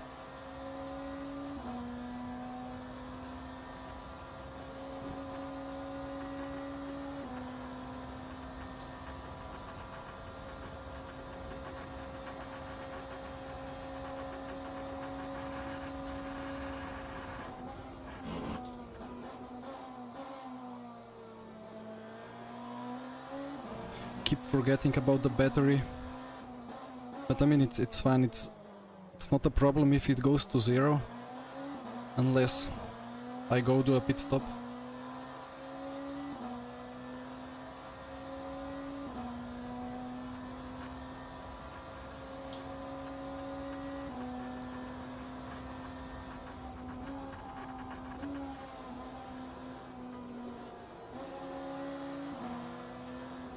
That was nice. White is stuck. It's gonna be some breathing room.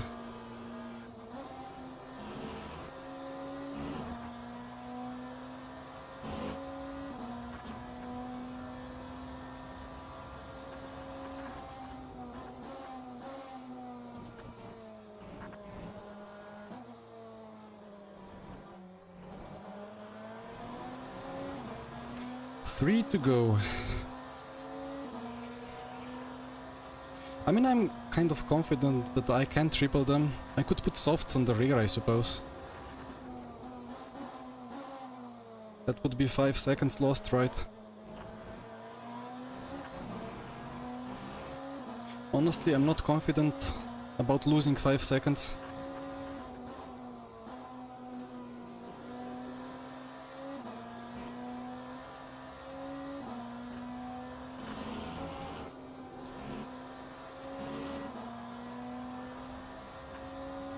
Soft is cold soft.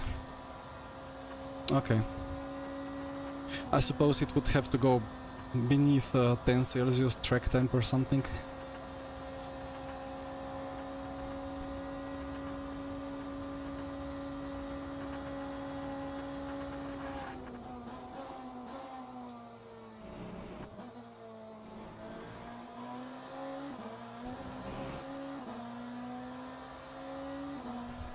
I cannot really afford losing 5 seconds for 2 tire changes. I would be...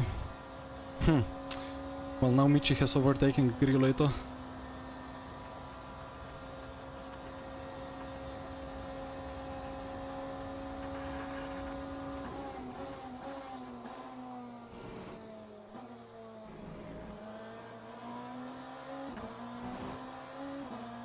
But they are right around there, around my pit window. Now, honestly, the tires feel like fresh.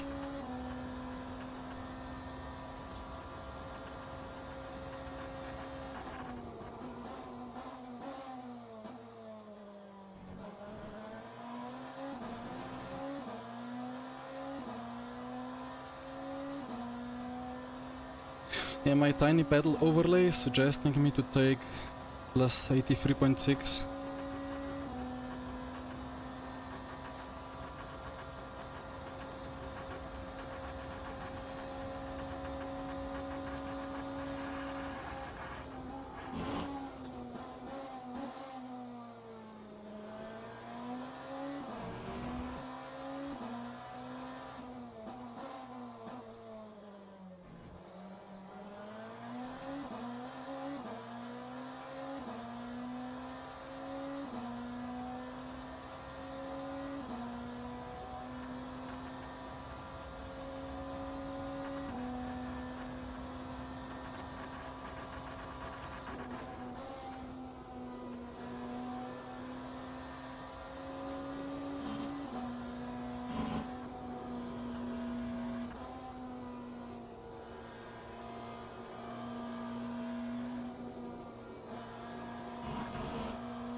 A bit of a four-wheel drift there almost, but no cut.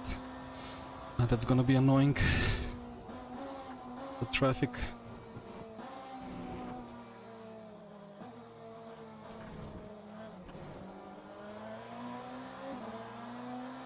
wasn't too much of a loss.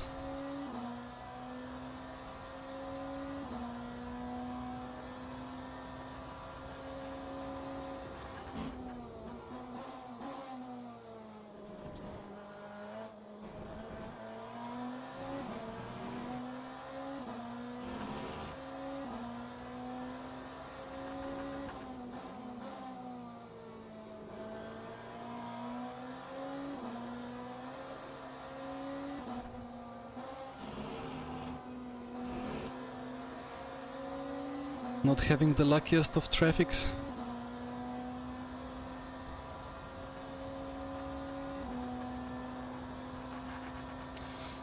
Ah, the 100% FFB talks. Well, the way I think of it, like I ask myself what's the max strength of FFB I'll ever need.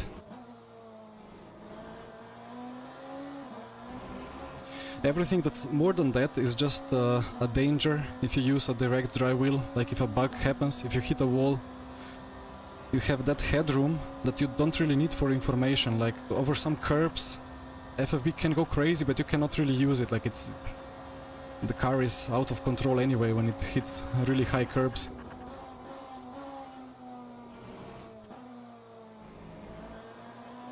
So on SimiCube 2 Pro I have it at 75% and it's never clipping.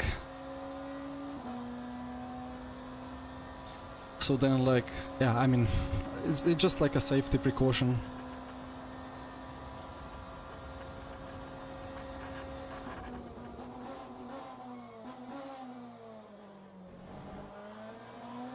And it's kind of a funny story because I figured that out when I was driving that old 1954 sports car mod in RF2. And there were some track edges where it was just shaking like crazy. It was so loud, it was so bad, so much force. Then I decreased that, it was better, and then I figured out that the bolts inside the fast release or quick release were not fully fastened, or maybe they undid themselves a little bit, so that's why it was that aggressive. But well, I got the lesson and I'm staying at 75 in true drive.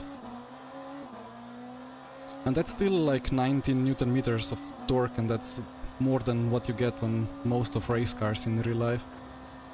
If you have, well, servo motor.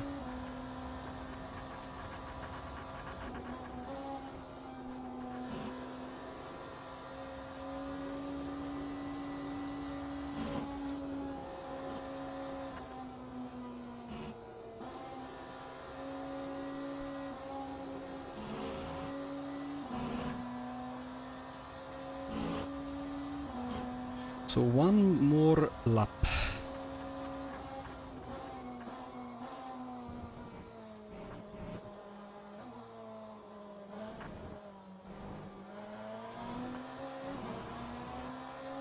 Michi is still 5.6 behind, that's good.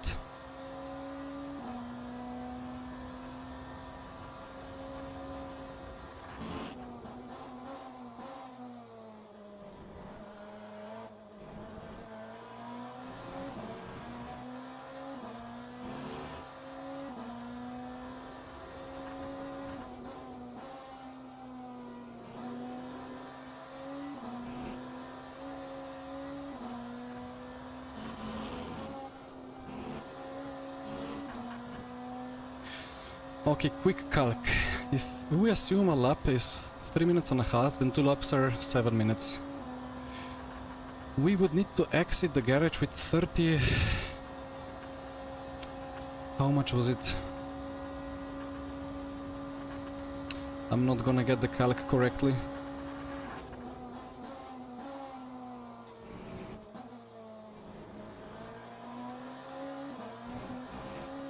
I don't want to underfuel by a lap, so... But 1 lap worth of fuel is a lot. Like 2 seconds or something like that.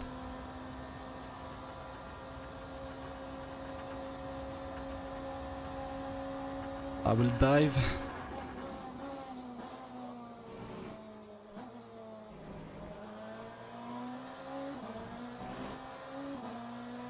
So, okay, I will box with 35 and a half minutes to go. Pit stops 34. Yeah, it's... I don't know.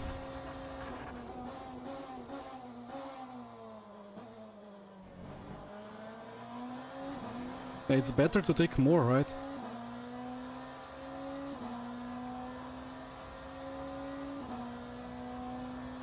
Now the tiny pedal is a bit confused. Plus 87. Yeah, let me take 81 and see what happens.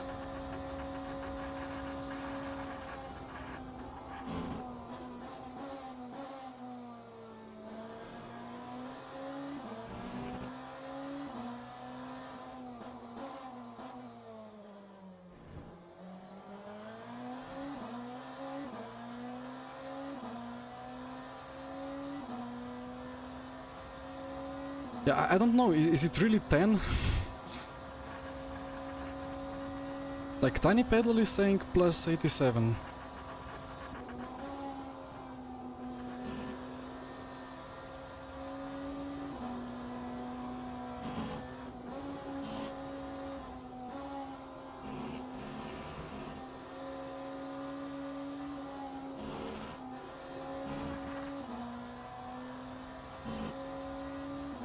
I will... I take 87 just in case.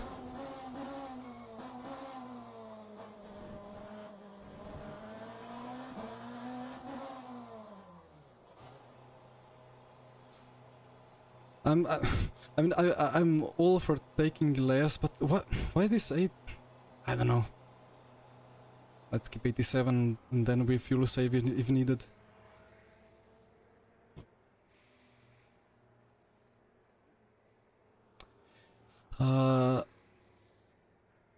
SimForge, I don't know about that hardware at all. Like I don't really have much experience. I haven't tried many like high-end stuff. Well, maybe at that Sim Expo at Maastricht I have driven quite some stuff, but I didn't really know what exactly I'm driving, so...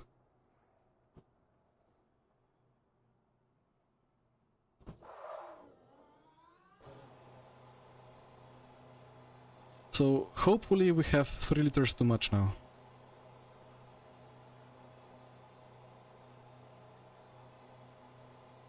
Wait, what? Now White is changing tires?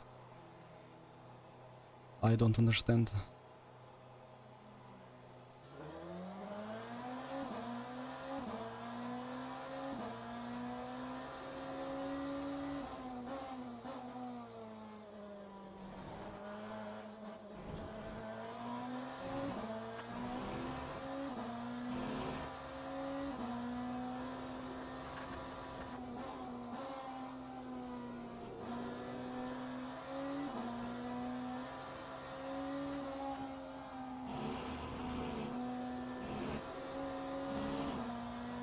Lifted a bit too much, but alright. Well,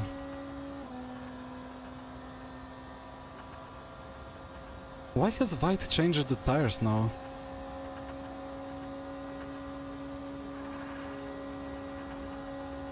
Like, it's the shortest of the stints, so makes no strategic sense. Maybe he forgot to uncheck the tires.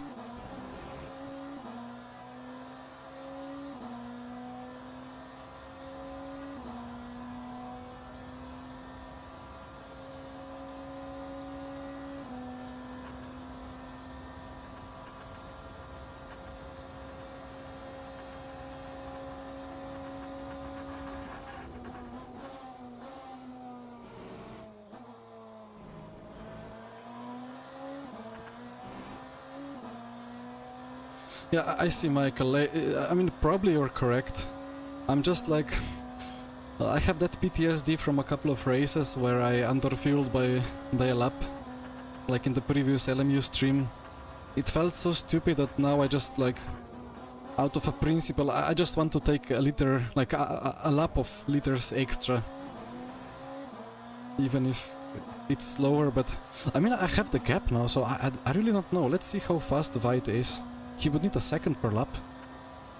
Not gonna be easy. And Grigoletto has changed the tires as well. I don't know why they are doing that.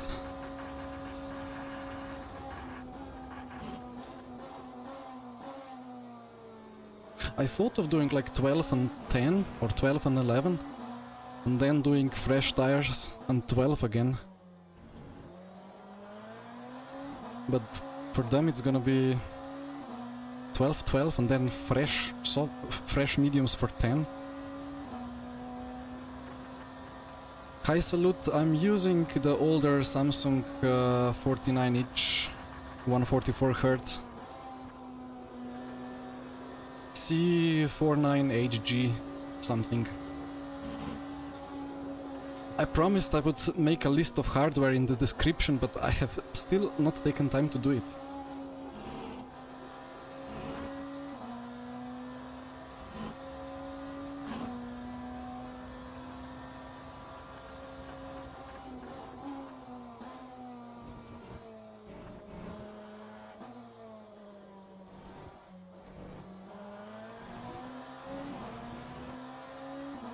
I just realized I'm still on the kind of wet ARBs. I had 5 and 2 ARBs in the setup, but then I softened them up. But it works well now in the colder and more worn down conditions.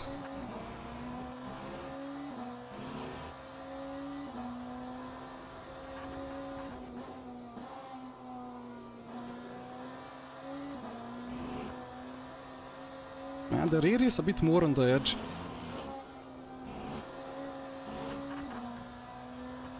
I need to be careful. It's so easy to lose this hypercar.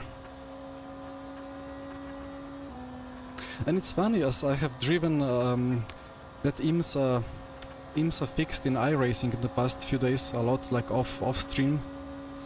I've driven the Cadillac there. And that one, like, I mean, it's iRacing, so when it goes, but it just, like, it starts to go faster, but then it just goes so slower. Just slowly starting to slide more and more until it's way over the limit. But here you have, like, a very good grip. Until suddenly you are in the wall. And probably that's a good thing, because the tire is more rubbery, more realistic.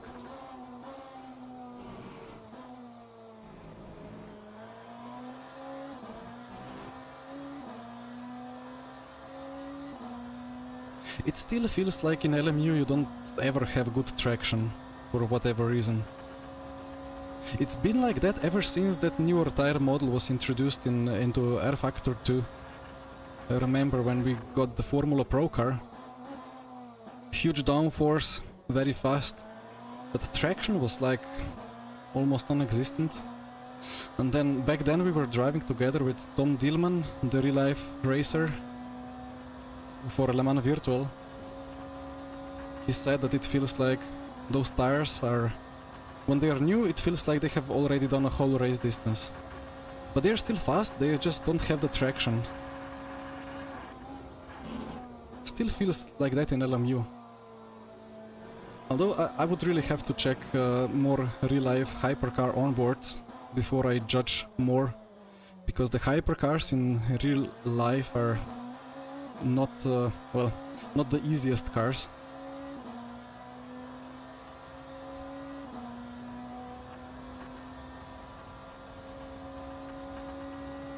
Well, thank you, Michael. I mean, looks like the gaps are stable.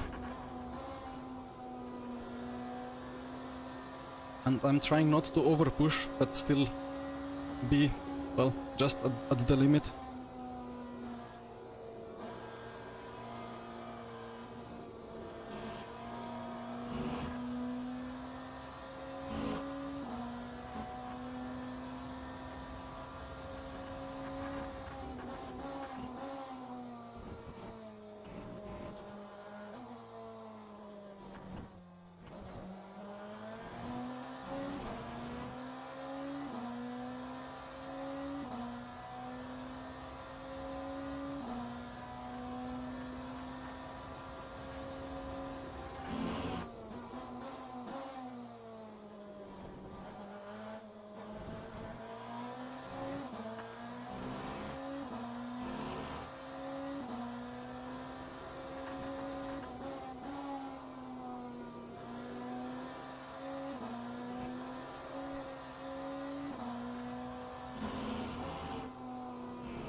Who was that? P12. Poor man. It's so easy to lose the rear there through Terre Rouge. Such a difficult corner. And so difficult to set up a car for that corner.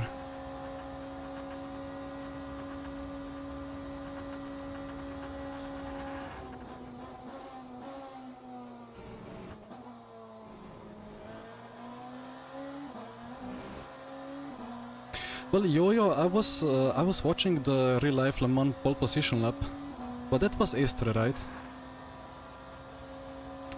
It kind of felt more consistent, like the grip was slightly, maybe 20% the way from LMU to iRacing, kind of response.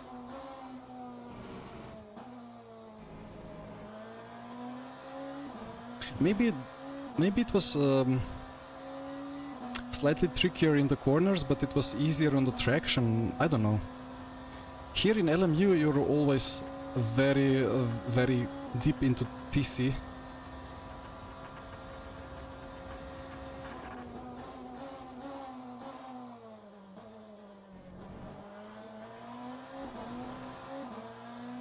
And well, in the past streams, in this trailing data here, I've used the filtered throttle so you could have seen all the cutting, but then I went to what is Michi unhappy now with. Then I went to the raw throttle, so it's like visually more appealing. So that you actually see what I do with the foot, not what the car does after it applies TC.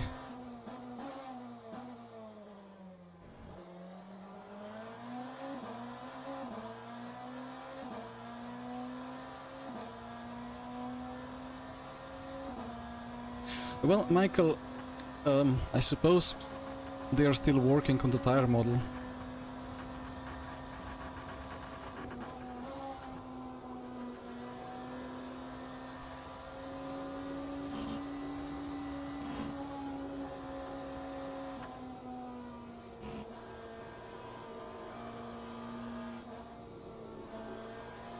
The rear is happy now, like very alive, but much more near the limit. If I just lifted the throttle to get more rotation, I would just spin rearwards into that wall.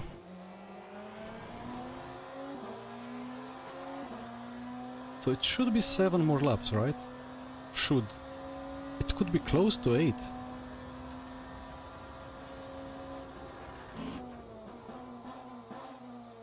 I'm just quickly calculating with 3 minute 30 lap times. And that's 7 minutes per 2 laps. 7, 14, 21. And then it would be like 24 and a half. But it was half a minute less than that.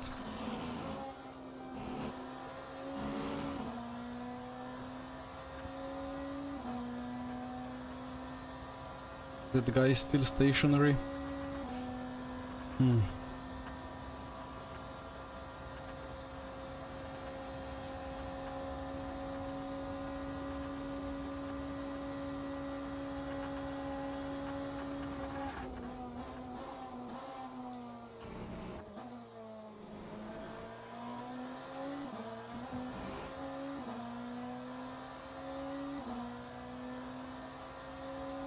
Actually, what I remember more than the Estres lap was watching the Polish dude driving the Porsche in the lead and staying on slicks in the damp night. And the TC was cutting like crazy. It was like almost watching a video game, the way that it was cutting.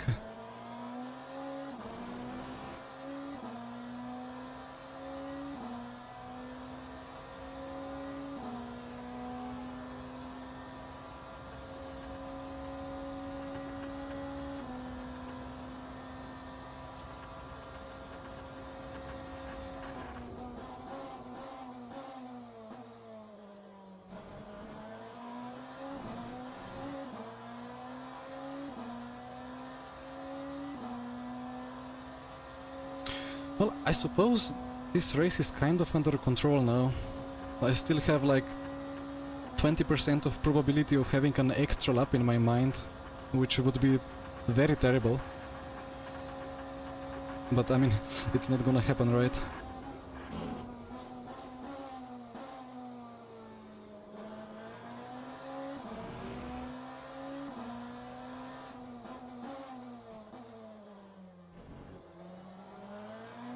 But the longer this race goes in, the better this car is.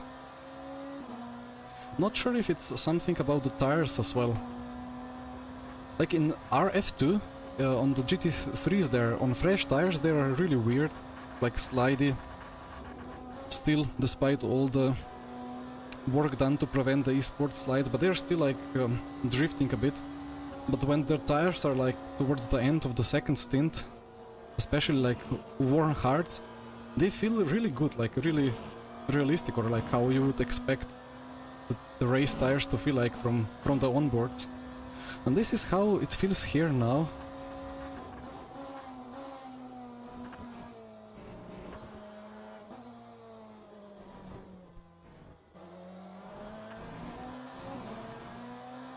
But yeah, it's tricky.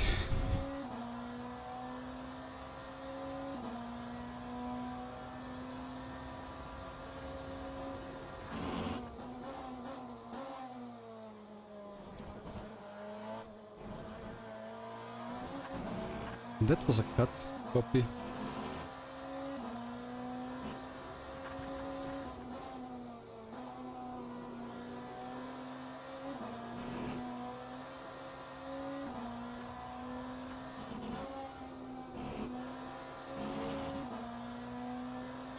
Well, I'm calculating in my head, but it seems to me it's gonna have the extra lap. I don't know, like I have big PTSD from the fuel saving, or like from running out of fuel, and the tiny pedal disagrees with me, but I don't know. I'll just, for the time being, try to make the fuel target for extra lap. I don't know. Should be 26.0, okay. So it's gonna be very close indeed, right? I mean, potentially if I went like full crazy, full push, I could do 26 zeros, but I would end up in a wall somewhere.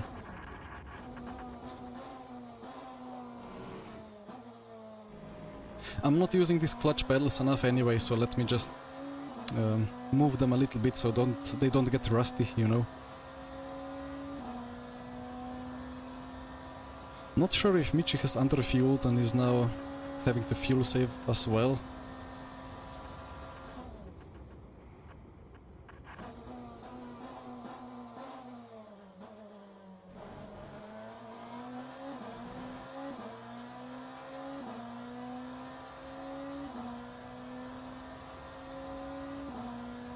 So again, 14 minutes would be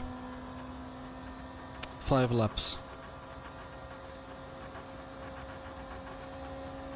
17... yeah, okay, I see.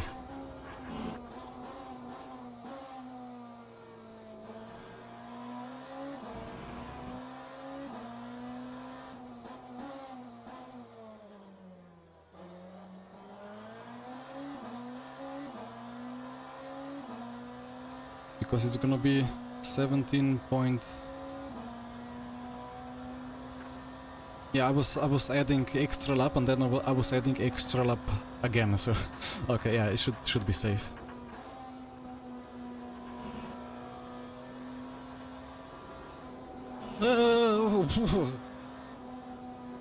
The sound effects coming again. Ay. No need to be this risky. It felt like I was really like slow into there, but because the tires are old and like cold and don't have much rubber remaining compared to fresh tire, they just feel different on the limit.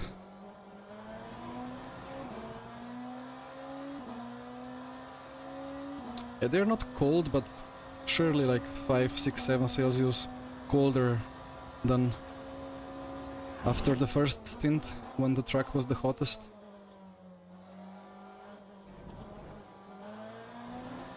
And now I start doing the mistakes.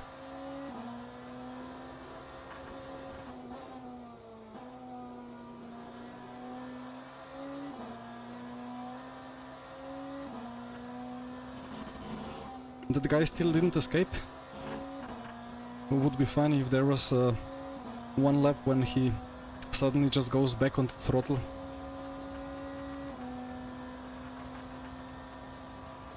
Yeah, Nicholas, I fully agree.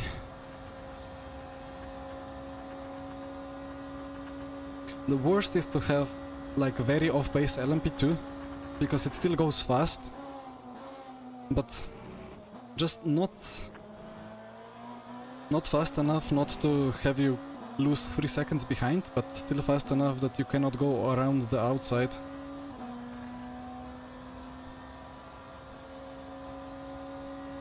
I still need to concentrate, like Michi is 5 behind on fresher tires.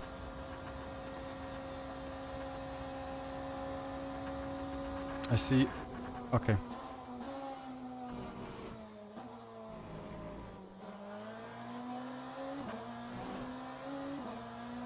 They're saying 6 laps. What are they on about? They are trolling.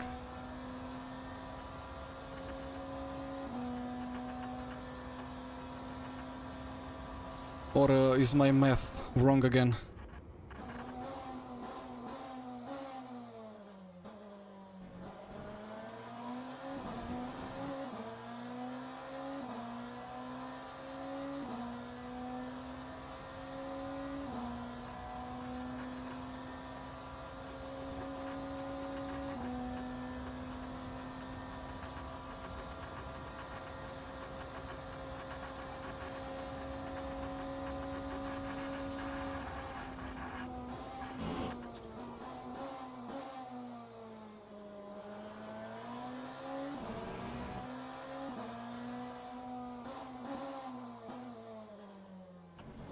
Why did Michi say 6 more laps? He got into my head now.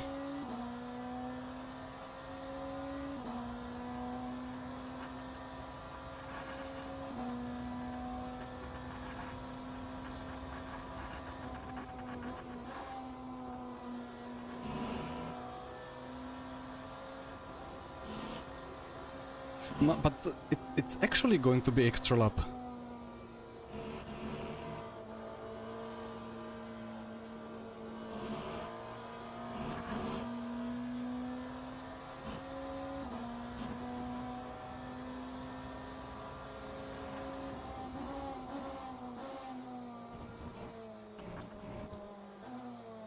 Wait, 4 times... 4 times... It's gonna be a couple of seconds, right? Nah, it's... it's gonna be so close.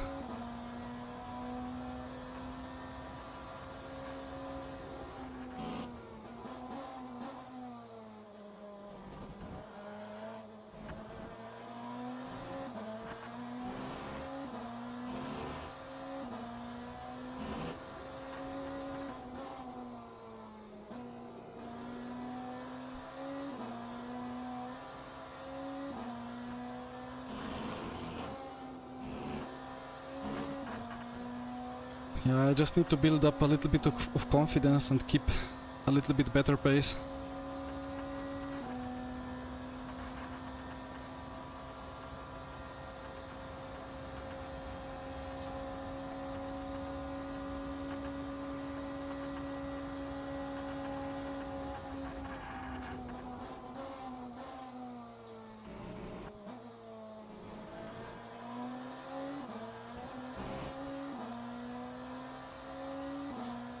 .94, alright. It's surely going to be like 3, 4, 5 seconds.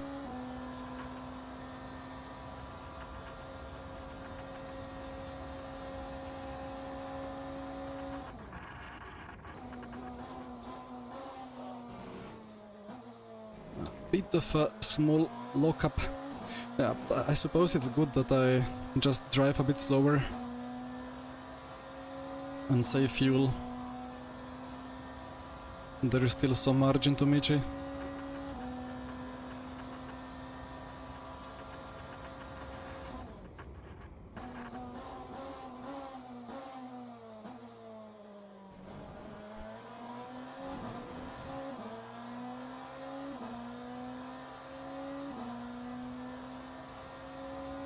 So again, 3 minutes 27. 6 minutes 54. 9 minutes. 10 minutes.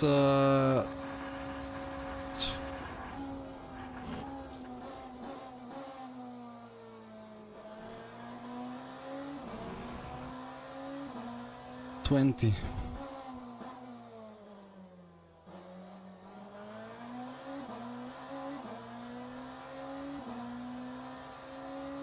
So 40. Okay. I need to cross the line with less than 10 minutes and 20 seconds.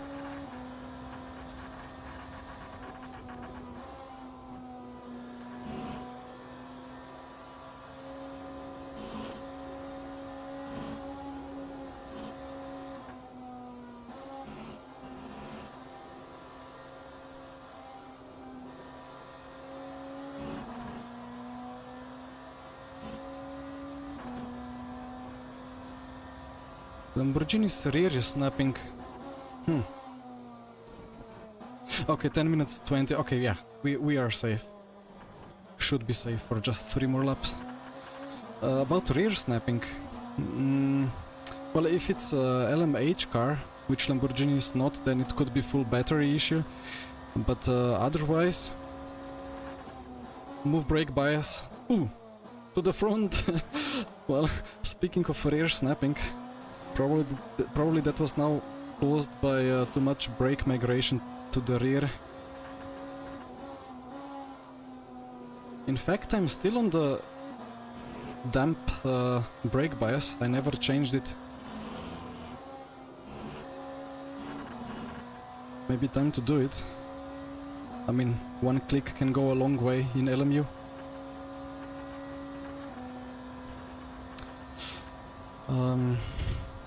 Well, it's just summing up the same number 3 times, Tom, so it's not too bad. If brake bias doesn't help, it could mean that the rear is too low, and then if you start braking at high speed, the rear smashes into the packers. Oh, that's a lot of yellow. And if the rear smashes into the packers, it could mean that it bounces a lot. And then Lamborghini is a bouncy car, like in real life and in the sim, so... But it's hard to say what exactly is going on without seeing the telemetry.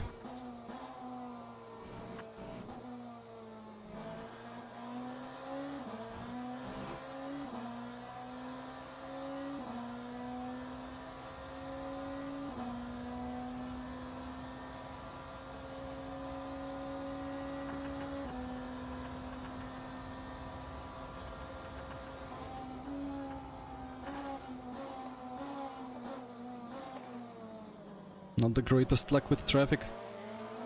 That's the worst thing. Having a scared LMP2 behind a GTE, and then, well, I glued myself to his rear, scaring him even more. Now the gap is under 2 seconds. Not great. The temperatures are dropping a lot on the tires.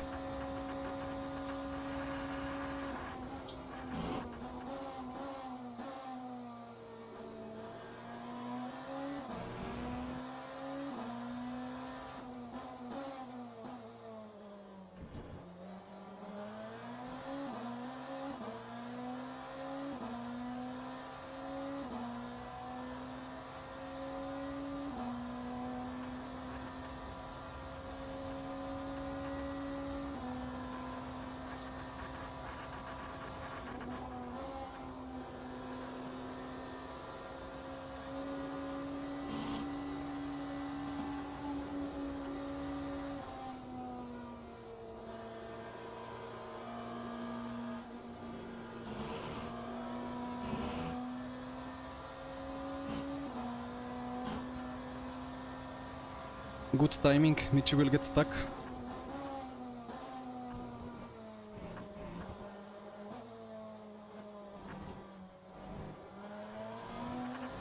So 6 minutes 40, yeah, this is easy 2 laps to go. Not even close, actually.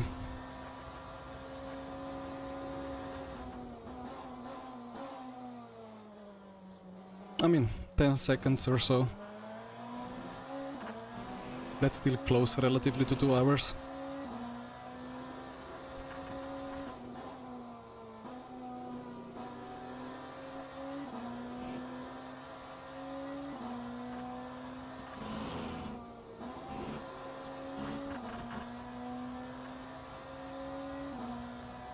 Yeah, no, I didn't say I don't believe you, but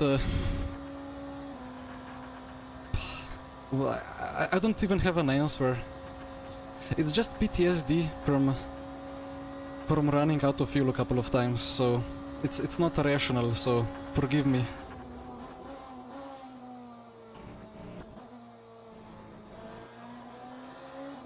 Like, this tiny pedal overlay has never let me down either, and it was agreeing with you guys, but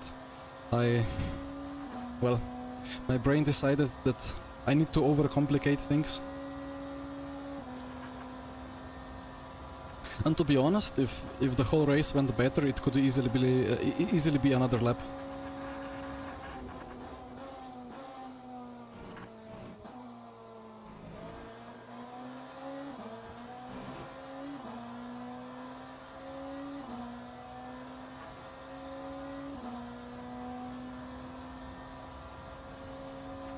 Yeah, the only thing I don't fully trust yet with tiny pedal plugin or overlay is the pit lane times. I mean, I should trust it because it works, but I don't understand how it works, so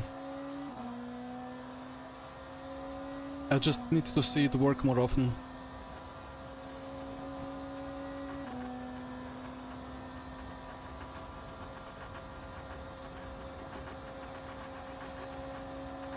Yeah, there is another like item, another calculator within Tiny Pedal plugin that shows what's it called, like a relative position according to leader or something like that, a relative finish position or relative finish order, which kind of estimates where the fastest class car will be compared to you, and then it shows some numbers, and that's really good if you know what the fastest class is doing, but well, it doesn't know what strategy they are doing, so if they box with 2 laps to go,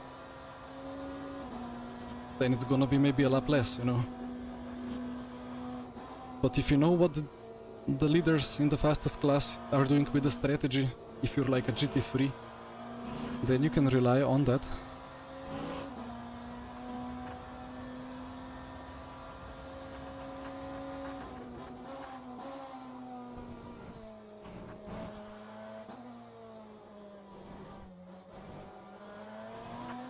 And this is about to be the fastest lap, well, personal best, on 3:16, yeah, exactly 10 seconds.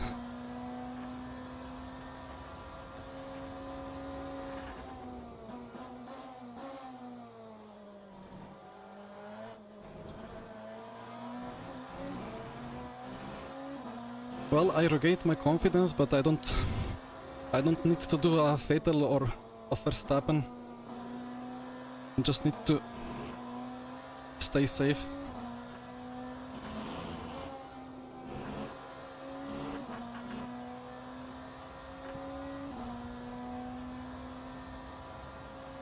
Yeah, the S Victor guy, he's really good.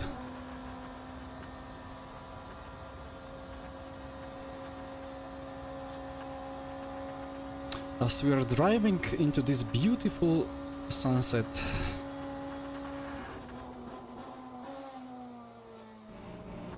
one day I will have a better PC and maybe even a 2K monitor, because this is still 1080p, and if I go a bit closer I can see individual pixels.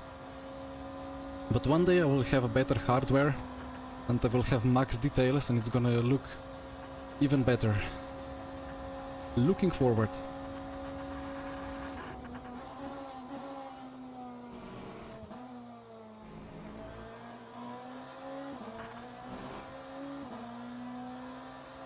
But this BMW has been flawless. I just took some time to get the confidence, but it really works well around here. I don't think it has the the fastest top speed. Like the Peugeot, the new Peugeot is going close to 2 kph faster, well, on my setup. Despite bottoming a little bit as well. But I think the acceleration is really good and just overall balance is really nice. It's good on the brakes. Like good for a LMDH car, because LMDH cars are difficult, can lock up easily, but this one doesn't.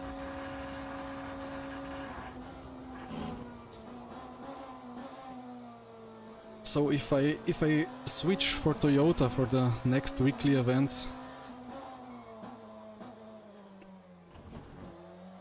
then I guess it's appropriate way to finish the meeting time with, well, these 2 months of getting to know each other with me and the BMW. It's been a really nice car to drive. Do I dive? I don't. Do I go around the outside? No, I don't. Do I go? What is he doing?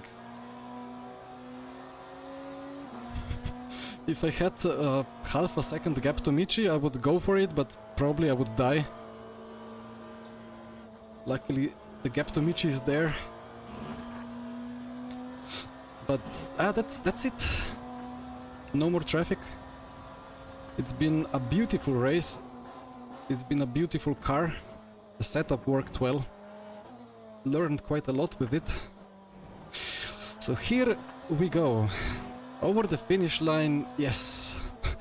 What a nice race. The quali in P5 was a bit hectic, but we fought through the grid, and in the end it was kind of straightforward, although, well, again, I panicked a bit too hard with the fuel. It was close, but not that close, so please let me panic a little bit, or thank you for letting me panic a bit. Well, thank you, chat. Thank you a lot. Is there anything to see in the replay?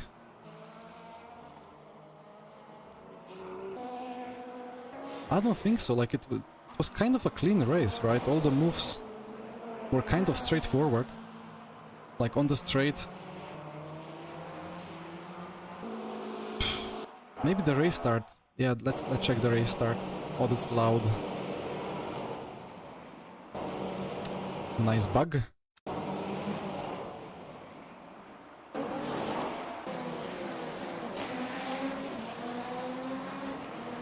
Come on. Okay.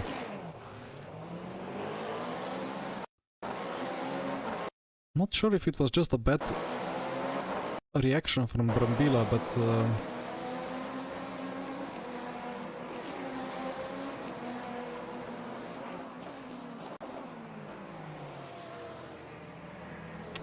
Daniele decided he decided to take the shortcut. I left him space, like I didn't know he was cutting. Here I thought that he's still there on the apex. I let him good space. And then on the exit suddenly there is a Lamborghini 10 meters ahead from nowhere. Anyway, it didn't change too much. Wait, was it a clear move? No, I think here we battled a bit. Shame that the replay doesn't show the wetness. It's kind of loading in slowly. It was a bit on the limit here. Almost understeer, but it was nice. Okay, well, I think that's it. GG Daniele. Gilles, what happened with you? Was it just tough quali session? 40 minutes left. Reading the chat 1 second too late.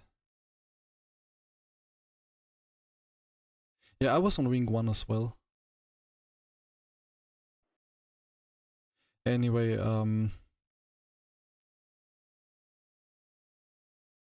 I think I'll just check the results. Like it's quite a late time actually. Woke up quite early, so I will appreciate getting to bed a bit earlier as well. So... Wait, let me... this music is a bit weird, let me put it somewhere differently.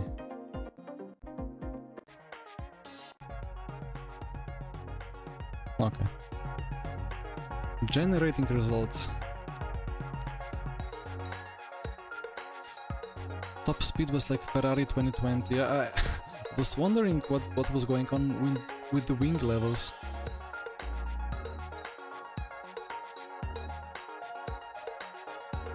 Oh, that sounds like not that much of a fun race, Jules.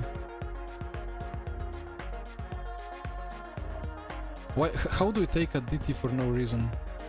I mean, I did that once in ACC, because it was saying like drive-through for some car, and I just thought, well, it's showing a drive-through, so I need to make a drive-through, but it was telling that it's a drive-through for a different car. Well, it was one of the first races in ACC for me.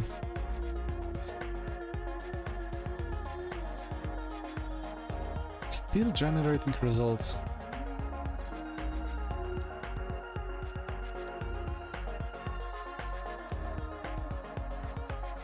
Still Fuji first. Well, we will wait a bit more. Do we already have the schedule for next week? Sometimes, no, it's mostly done, mostly posts it on Mondays.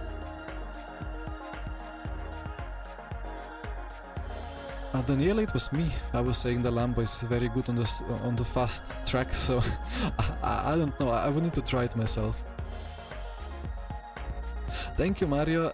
Yeah, the viewing numbers were quite nice. I mean, I was focusing on the apexes, but well.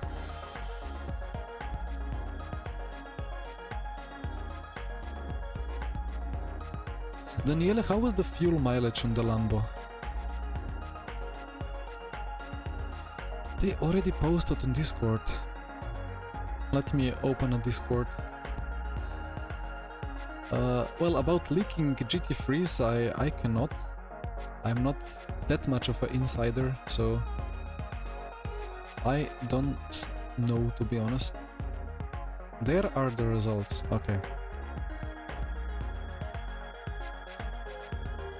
Will this work? It will work.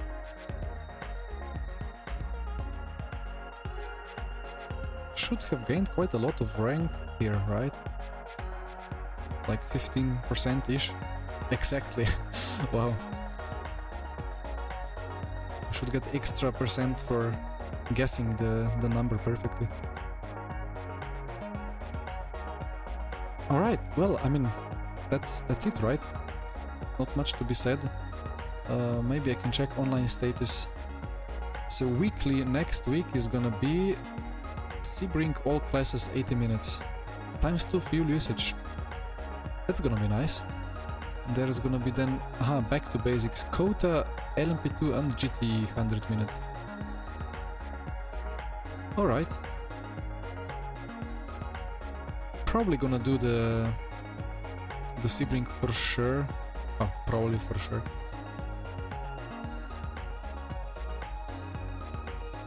Anyway. Time to close it down. Hi Arun, why no 35? I was too slow. Well, we have done 35 laps. 34 laps. I would have to be 0.3 per lap faster. It was doable, right? But I was just... I mean, maybe it was too dumb at the start, but we weren't going that fast. 50th class win. Congrats. I have no idea how much I have.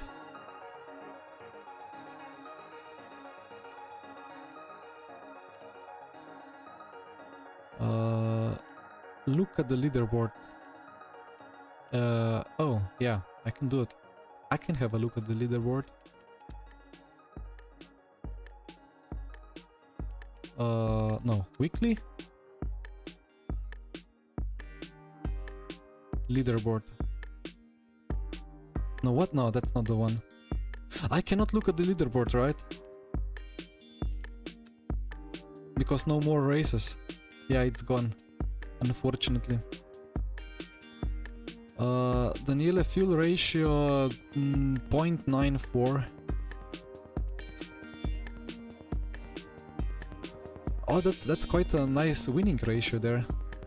My stats, let's see. I've done quite some races. Just below 50%. A bit worse than you. Well, it would have been more if I didn't have a couple of bugs and crashes, so... But I still enjoy being fast, you know, if I can say that. I have spent way too much time sim racing, so it better be a high value, otherwise I would feel bad about myself.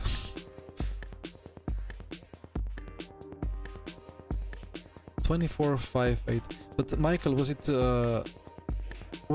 more wet? You say it was more wet for you at the start, right?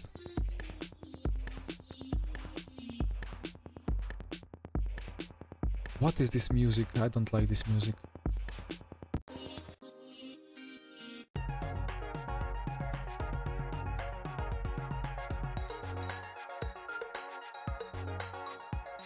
Yeah, these ratios for podiums and top 5 are quite nice.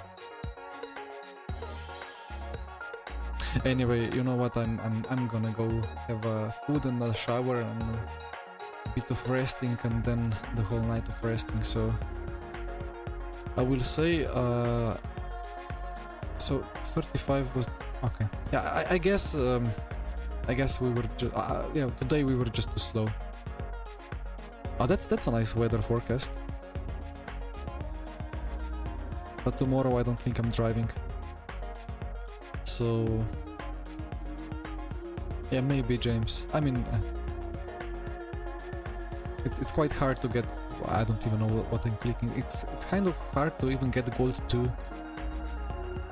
But either way, I will say thank you guys again for watching, for all the chatting. Now it's perfect amount of wet races, you know. The more the rainy, the better. So it was a nice race. I hope you enjoyed. Have a nice rest of the evening and good night, and see you in the upcoming days for another stream. Bye bye, good night.